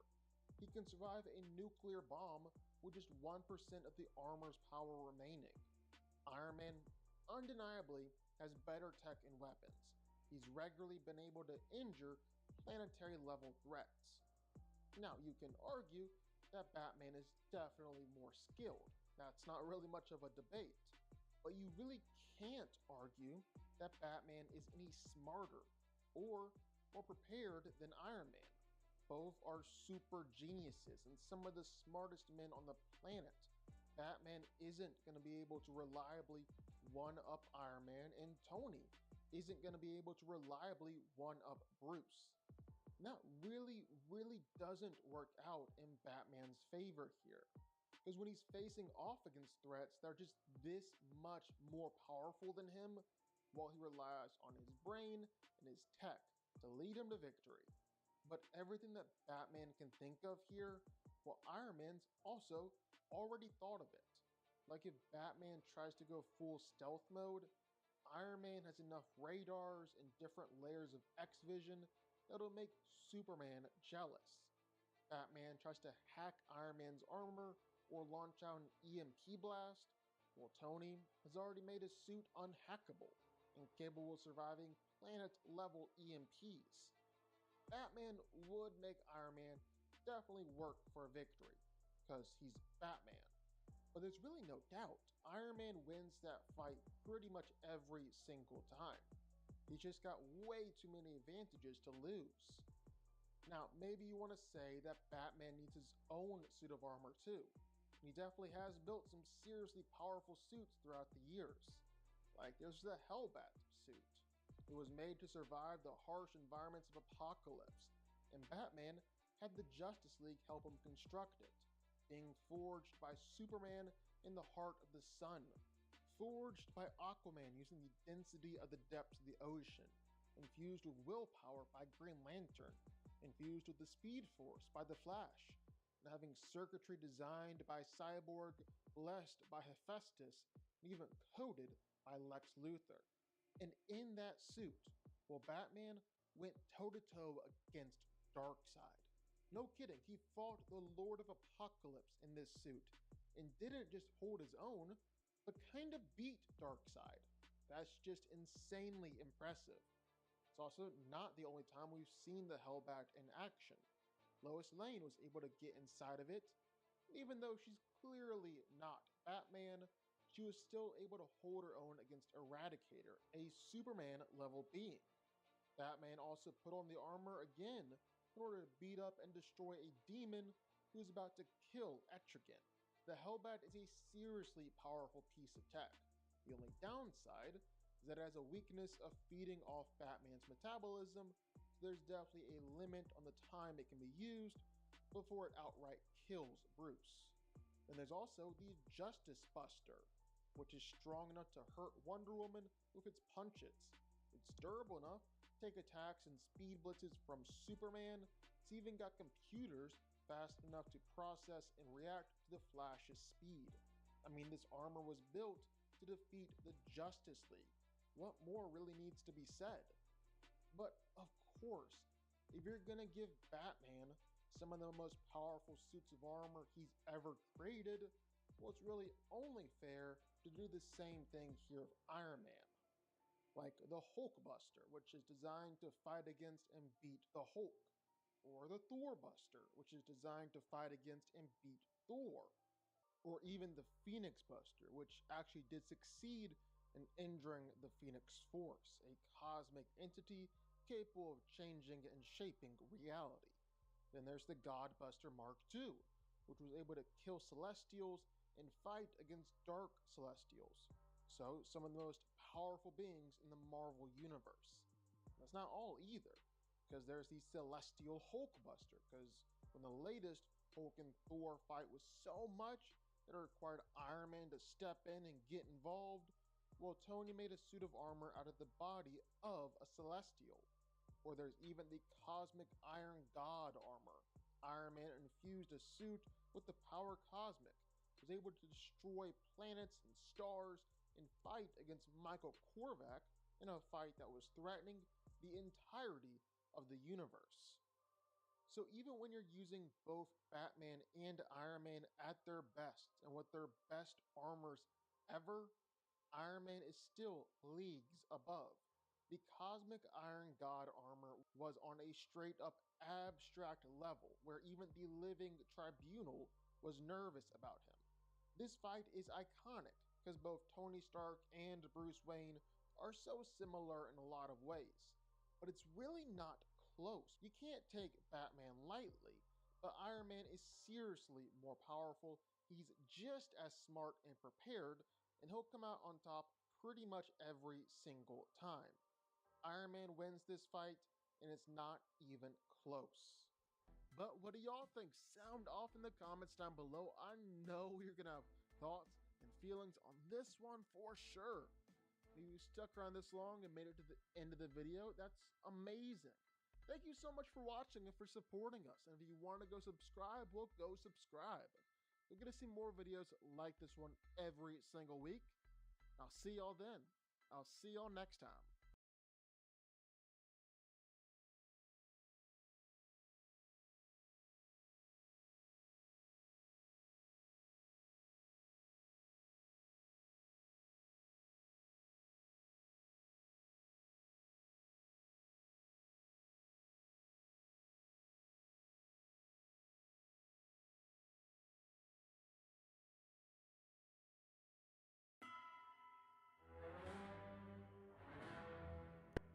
Love this.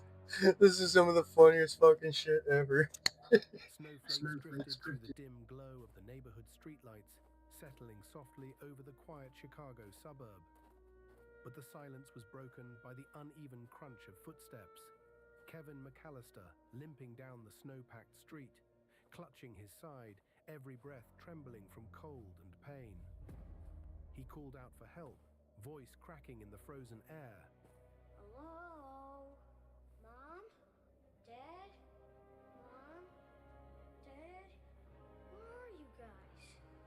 But the only answer was the whisper of the wind and the faint drip of blood marking a jagged trail behind him.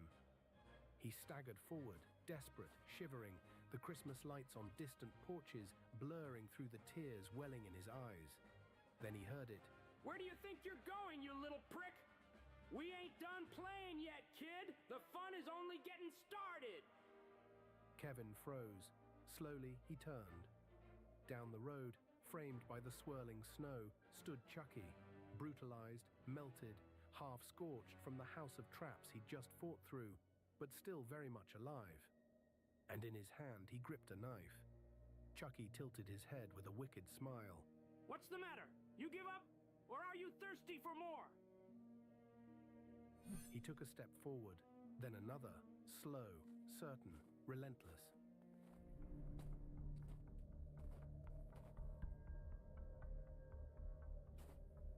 Kevin turned to limp away, panic tightening his throat, but the injury in his leg buckled with every movement. He could feel Chucky closing the distance. Kevin had put up a valiant fight, but now he found himself out of traps and out of ideas, with nowhere to go and no one to run to. And as the vicious serial killer doll closed in, all seemed lost. But before we get to that final desperate showdown and see how it ends, let's first break down exactly what we are dealing with. In this video, we're going to take a deep look at both Kevin McAllister and Chucky, who they are, what they can do, and how their strengths and weaknesses stack up against each other. We'll examine Kevin's creativity, planning skills, and uncanny ability to turn an ordinary house into a battlefield. And we'll weigh that against Chucky's brutal intelligence, supernatural durability, and unrelenting thirst for violence. Then, once we understand both sides, we'll walk through a full hypothetical fight scenario. I'm up here, you moron! Trap by trap, hit by hit, to determine who would most likely be left standing when the snow finally settles. And there may even be a few fun cameos along the way. So when Kevin, the genius trap setter and strategist, faces off against Chucky, the sadistic killer doll, who would win? Make sure to stick around until the end of this video to find out who comes out on top. We post regular videos like this one, pitting iconic movie characters against each other to determine who would win. Make sure to subscribe so you don't miss any of our epic showdowns. And drop a suggestion in the comments for what characters you would like to see face off next. Your suggestion could be used in our next video. On one side is Chucky, a 2.5-foot tall good guy doll possessed by the soul of Charles Lee Ray, a brutal serial killer who turned to voodoo to escape death. Standing at around 29 inches and weighing just under 15 pounds, Chucky's small frame hides a vicious strength, surprising durability, and an unnerving level of intelligence. He's fast, hard to spot, and nearly impossible for most adults to take seriously until it's too late. He's stabbed, strangled, and bludgeoned victims far bigger than himself, and he keeps coming even after being burned, shot, or dismembered. His greatest weapons aren't just his knives and tools. It's his cunning, his willingness to kill without hesitation, and the fact that he has no problem using his small size to vanish into shadows, vents, or toy piles before striking again. On the other side is Kevin McAllister, the kid who turned household appliances into weapons and slapstick into survival. Around 11 years old in this scenario, Kevin stands roughly 4.5 feet tall and weighs somewhere in the 70 to 80 pound range. He's not supernatural, he's not a trained fighter. But what he has is something just as deadly in the right circumstances. Raw creativity, fearless improvisation, and a tactical mind that thinks in blueprints and pressure points. Kevin has shown he can rig complex traps with limited time and resources, anticipate enemy movements, and adapt mid-fight when plans go wrong. He's resilient, resourceful, and wired with a blend of childish mischief and battlefield-level strategic instinct. Where Chucky has cruel intent, Kevin has ingenuity and preparation.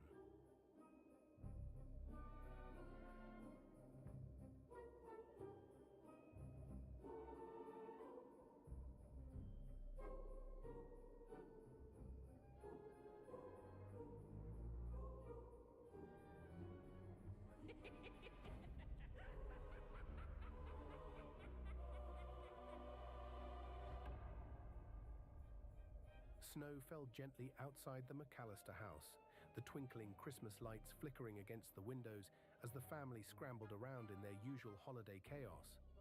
It had been a year since New York, 1 full year since Kevin McAllister turned 2 career criminals into walking cartoons. But tonight in mid-December, everything felt a little different. The house was frantic, scattered with luggage, winter coats, and the frantic voices of relatives preparing for an impromptu 2-day trip. Kevin sat curled up on a bed, coughing into his blanket. His eyes were puffy, cheeks flushed from fever, but he still tried to direct the holiday spirit like a tiny general. Can someone help finish decorating the tree? You have to have a tree up in December, or it's not even Christmas. He croaked, gesturing toward the half-trimmed pine standing lonely in the corner. Kate, his mother, gave a sympathetic smile. Oh, honey, I know how important this is to you. I promise, as soon as we get back, we'll set up the tree, the lights, the whole works. But right now you need to lie down so you can get to feeling better. Kevin's grandfather had fallen ill, and the family was heading out to cheer him up before Christmas. Most of them anyway. Kevin's dad had an early meeting the next morning, and Kevin, still dealing with a fever and a scratchy cough, would be staying home with him. With the family finally shuffling out the door, Kevin McAllister never expected trouble this Christmas. With the house quiet and a snowstorm rolling in, he opened an early gift from his grandmother, only to find a good guy doll staring back at him. A doll? Yikes. Thanks a lot, Grandma. He couldn't quite put his finger on it, but there was something about the toy that gave him a sense of unease. As he looked into its eyes, he couldn't help but feel a sense that there was something someone, looking back at him. He set it on the dresser next to his bed and soon was fast asleep.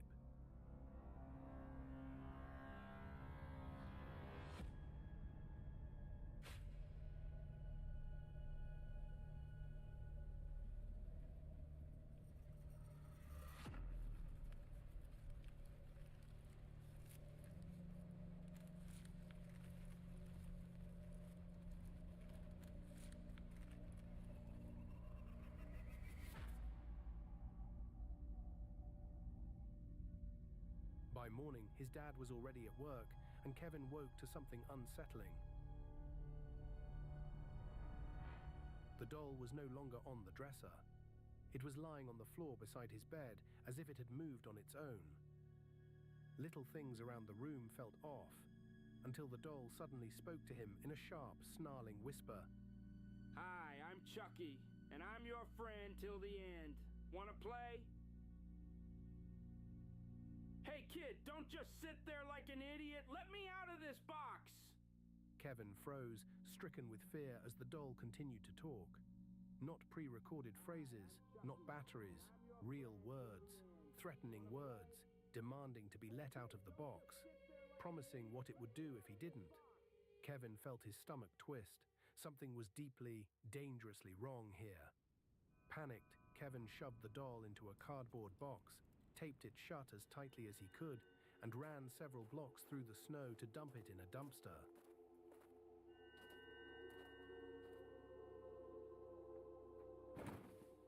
Hey, you little bastard! What the hell do you think you're doing? Let me out of here!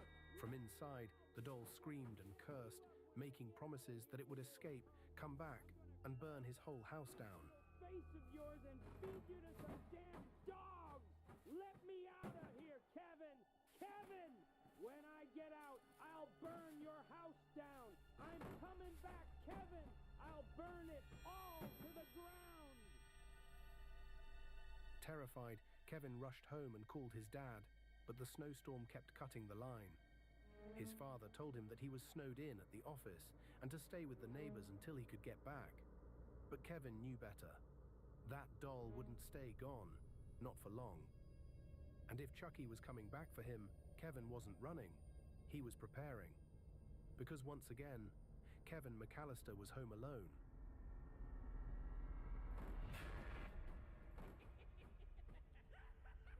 Before we continue this snowy horror story, we need to understand exactly what makes this matchup so interesting. Because Kevin McAllister and Chucky could not be more different. And that contrast is what makes this fight worth exploring. Chucky, for starters, isn't just a doll. He's the soul of Charles Lee Ray, a seasoned serial killer trapped inside a small plastic body. He may be only 2.5 feet tall, but he's fast, vicious, and strong for his size. He kills without hesitation. He sneaks, hides, stalks, and uses any weapon he can get his hands on. Knives, hammers, wires, scalpels. Whatever it takes, his durability borders on supernatural. Burned, stabbed, dismembered. He keeps coming, little body fueled by pure homicide. But he has weaknesses. His size limits his leverage. He underestimates children. He monologues too much. He can be baited, tricked, manipulated, and caught off guard, especially by someone who knows his presence in advance. His ego is massive, and his patience is microscopic.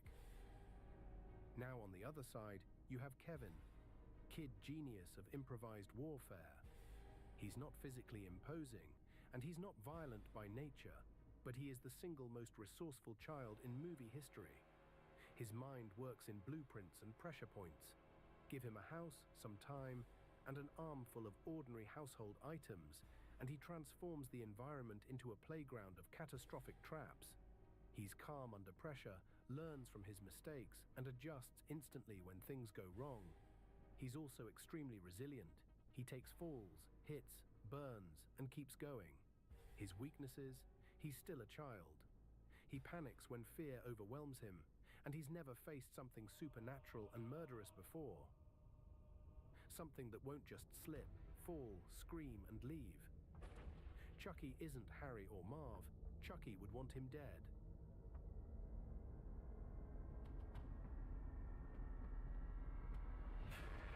Keep the change, you filthy animal.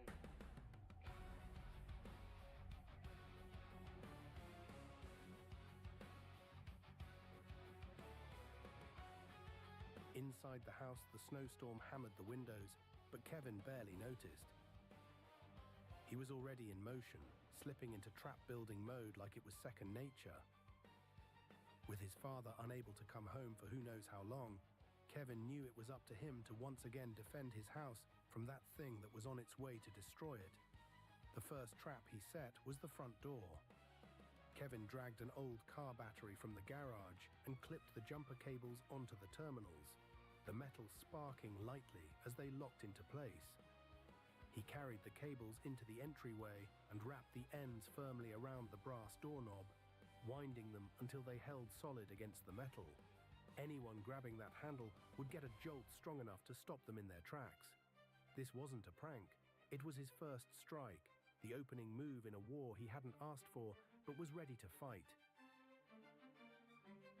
He stretched a tripwire low across the hallway, hung a paint can at the top of the stairs, and scattered marbles across the kitchen tiles.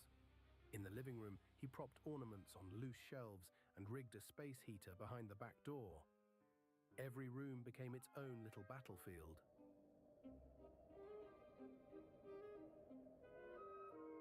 Meanwhile, Chucky had escaped the dumpster, grumbling every swear word his plastic lungs could manage. That goddamn mother stupid fucking faced all to hell, kid. He was cold, furious, and, if he were honest, just a little embarrassed about being tossed in the garbage by an 11-year-old. So when a cute, fluffy yellow cat trotted up to him with big, curious eyes, Chucky reacted with all the grace of a toddler having a meltdown.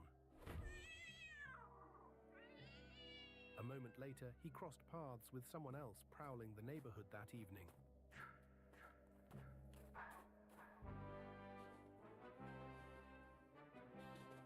Casually carrying a blood-stained machete like he was out for a midnight stroll at Camp Crystal Lake. What the hell are you doing here? You after some little brat punk kid too? The hockey mask donning figure said nothing as he continued walking forward. Okay, keep your secrets then, but if yours is half as annoying as mine, then I hope you really rip their guts out. The two locked eyes for a split second, silently acknowledging each other like exhausted co-workers sharing the same terrible shift, then moved on toward whatever chaos they were heading to unleash. Needless to say, it was a busy night for slashers in suburban Chicago this evening.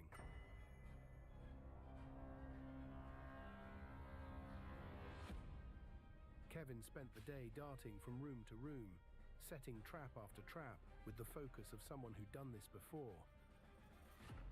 Outside, the storm thickened, swallowing the neighborhood in white.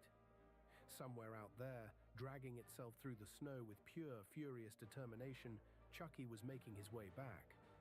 Kevin didn't know how the doll escaped the box, only that he was coming, and fast. Kevin tied off the final knot on the last trap, breathing hard.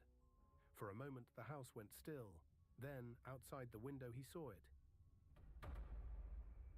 Hey, kid. I know you're in there. Come on, Kevin, open the door. The silhouetted frame of Chucky moving outside the house, looking for a way in. Let's talk this out like pals. Listen, just let me in for 2 seconds. I left my keys. Yeah, I left my car keys in there.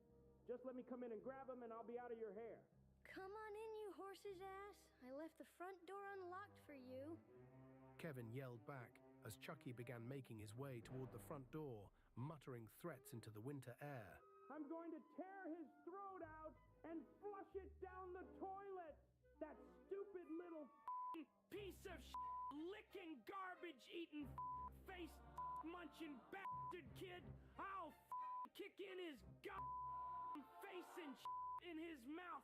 That annoying little piece of He began making his way up the steps, only to slip immediately on the thick layer of ice Kevin had laid down.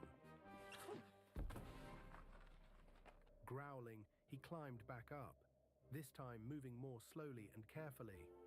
Inch by inch, he made it to the door and then reached out to grab the handle.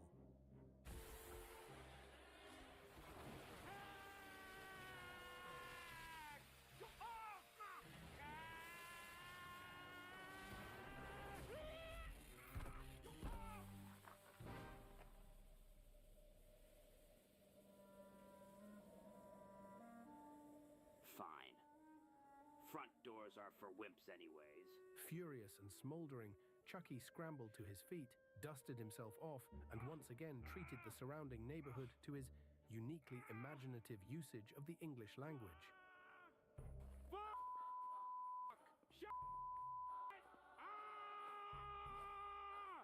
That frickin' rat-haired, scrawny little puke-stained, pissed ant! I'll kick his f***ing face into a cream of wheat-filled bag and stuff his mouth with a dirty, f***ing moldy sock. He stormed around the house, remembering the tiny doggy door he thought he'd seen in the back. This is it. Don't get scared now. He stuck his head through the door and looked up. And on the other side was Kevin McAllister. Hello.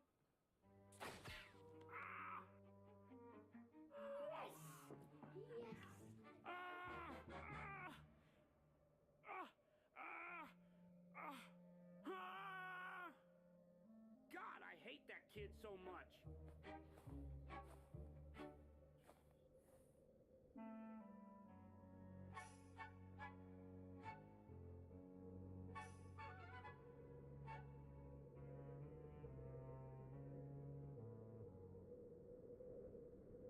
What are you looking at, you white-faced moron? Yeah, I'm having a bit of a tough time with this kid.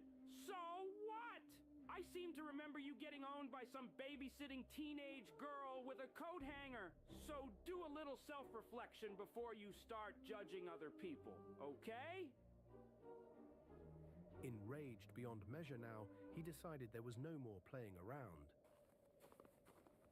Dirty, bruised, aching all over his body, and looking like a complete idiot, he tried to devise a new method to get into the house, deciding that since the home seemed inaccessible from the first floor, perhaps he should try the second.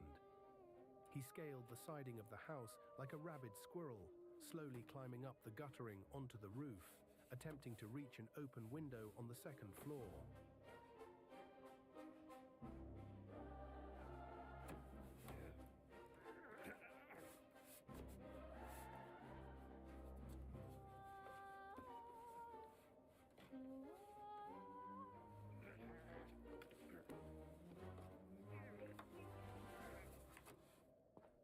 Feeling he had finally achieved his goal of entering the house, a bit of his self-esteem slipped back in as he climbed in through the window.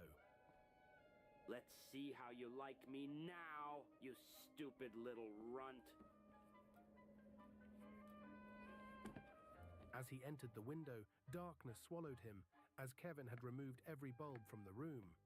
He took a step and froze. What the hell? His shoes weren't lifting. They were glued to the floor. He yanked hard. One shoe tore off, then the other. His bare plastic feet hit the ground. He screamed as he stepped straight onto a floor covered in glass ornaments, each one exploding under his weight.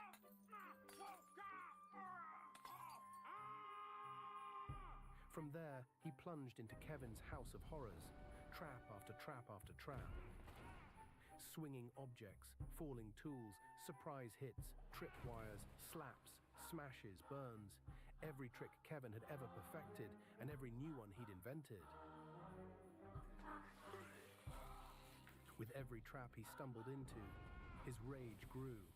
All the while, Chucky's use of profanity was reaching new levels, as he uttered every curse combination known to mankind.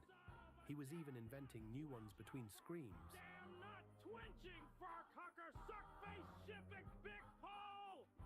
He wasn't just cussing, he was freestyling vulgarities like a deranged lunatic. It was hard to tell why he did this, Perhaps he was just impossibly furious. Or perhaps the repeated blunt force trauma to his head had finally knocked a few bolts loose. But despite everything, he kept coming. I'm up here, you moron! My life.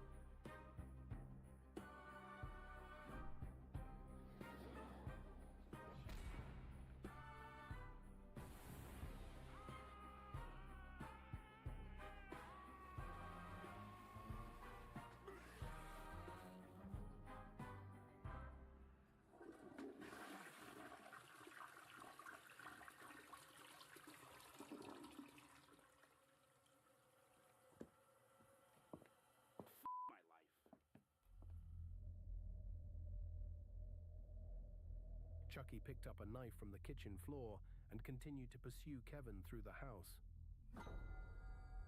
And then, at the end of the hallway, he finally caught his break. Kevin stumbled. Just for a second. But that was all the time Chucky needed. Chucky leapt, slashed, and tore a deep line across Kevin's leg. Kevin cried out and collapsed, but managed one desperate kick to knock Chucky through the doorway of the basement, sending him tumbling down the steps. Kevin picked himself up and limped toward the front door. For the first time that night, Kevin McAllister was afraid. His last trap had been set, and now he was all out of tricks. He dragged himself outside, heart pounding, and stumbled into the snowy street.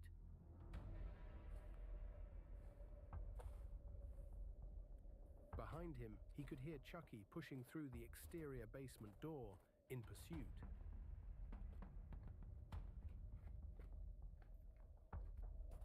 Kevin! Come on back, Kevin. We've been having such a good time together. Don't run away when things are just starting to get fun. Kevin, out of ideas and out of time, slowly made his way down the road, a trail of blood from his wound following him. He could hear the doll behind him, getting closer. Where are you going, Kevin? Don't you want to play anymore? He tried to run, but his leg gave out, sending him crashing to the ground.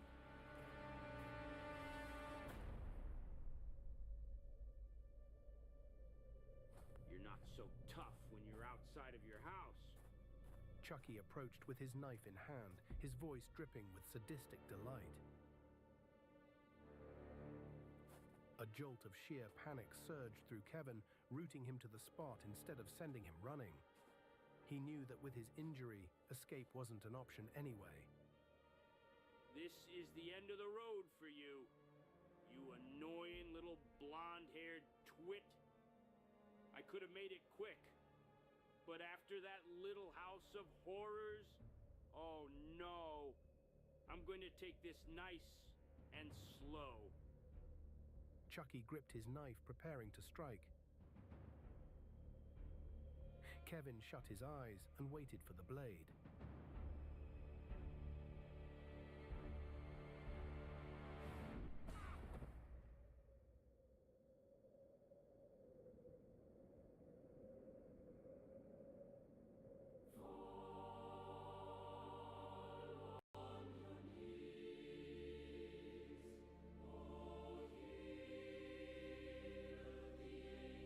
The metallic crack of a snow shovel split through the night air.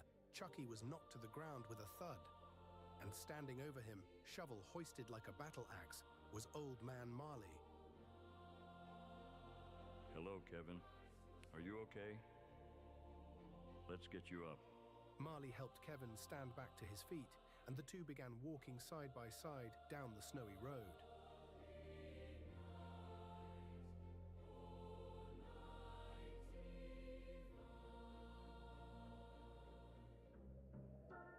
Chucky lay silently on the ground, his little doll body a mangled mess, looking as pathetic as ever. Cold, bruised, embarrassed, and still looking like a complete idiot, he had been defeated.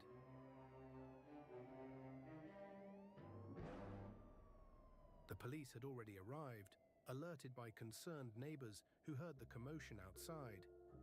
Hey, do any of you guys have some aspirin? And so, for now at least, his attempted reign of terror was over.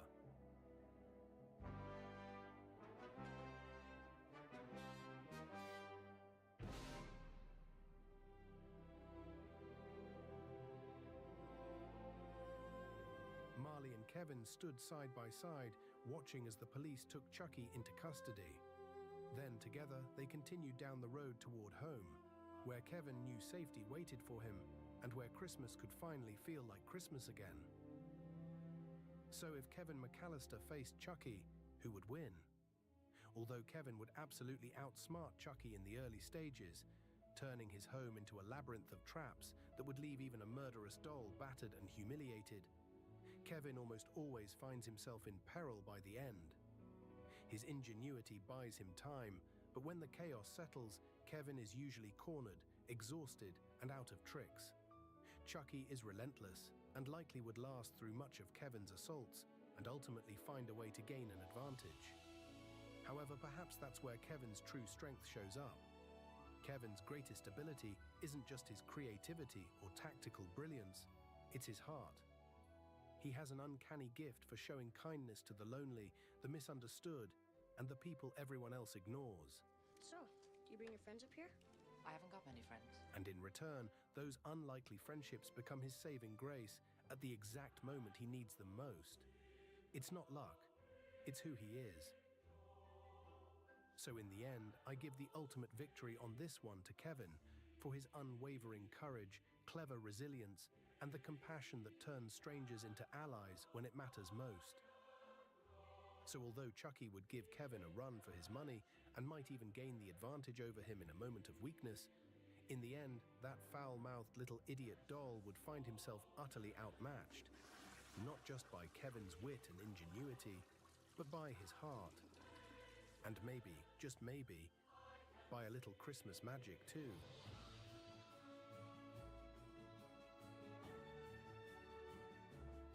But Kevin's story doesn't end here.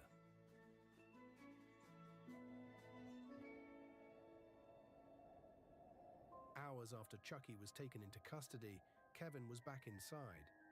He cleaned what he could of the chaos, exhausted and shaken from the bizarre experience, but alive.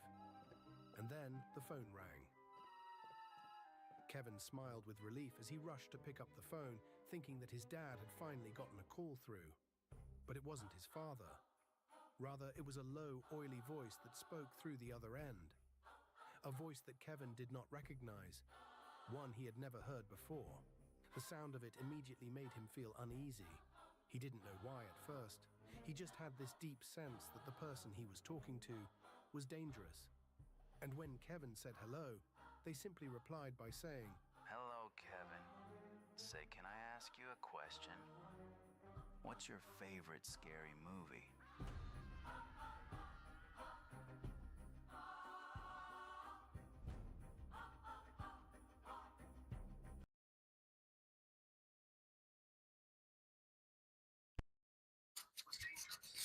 So what do you think? Kevin versus Chucky? Hello, Kevin. Say, can I ask you a question? What's your favorite scary movie? That was great. I really hope you enjoyed the little YouTube shit that I showed you. I really do. I think these were some really fun things to watch, and it kind of gives you a real edge on what people might think of how somebody could win against something else. And I really enjoyed showing these to you. I'm glad you were here. I'm glad that everybody that just kind of dropped in and just kind of dropped out, I'm glad everybody was here to see all of this. I'm done for tonight. I'm going to wrap things up. And maybe tomorrow, instead of doing a video game, maybe I'll do some more of this, because I think this is really fun to watch. You know, different superheroes versus similar superheroes. And I really appreciate everybody, especially 127 for showing up, man. Dude, this is my guy. So we'll see y'all tomorrow night. Same silly time, same silly channel. And man, I don't even know what else to say. Like, subscribe, share, subscribe, all whatever that bullshit is. If you like this content, if you don't, it is what it is. So I do appreciate everybody. I'll catch you all next time. Later. How do I stop this? Oh, yeah, this button. Okay. Bye, guys.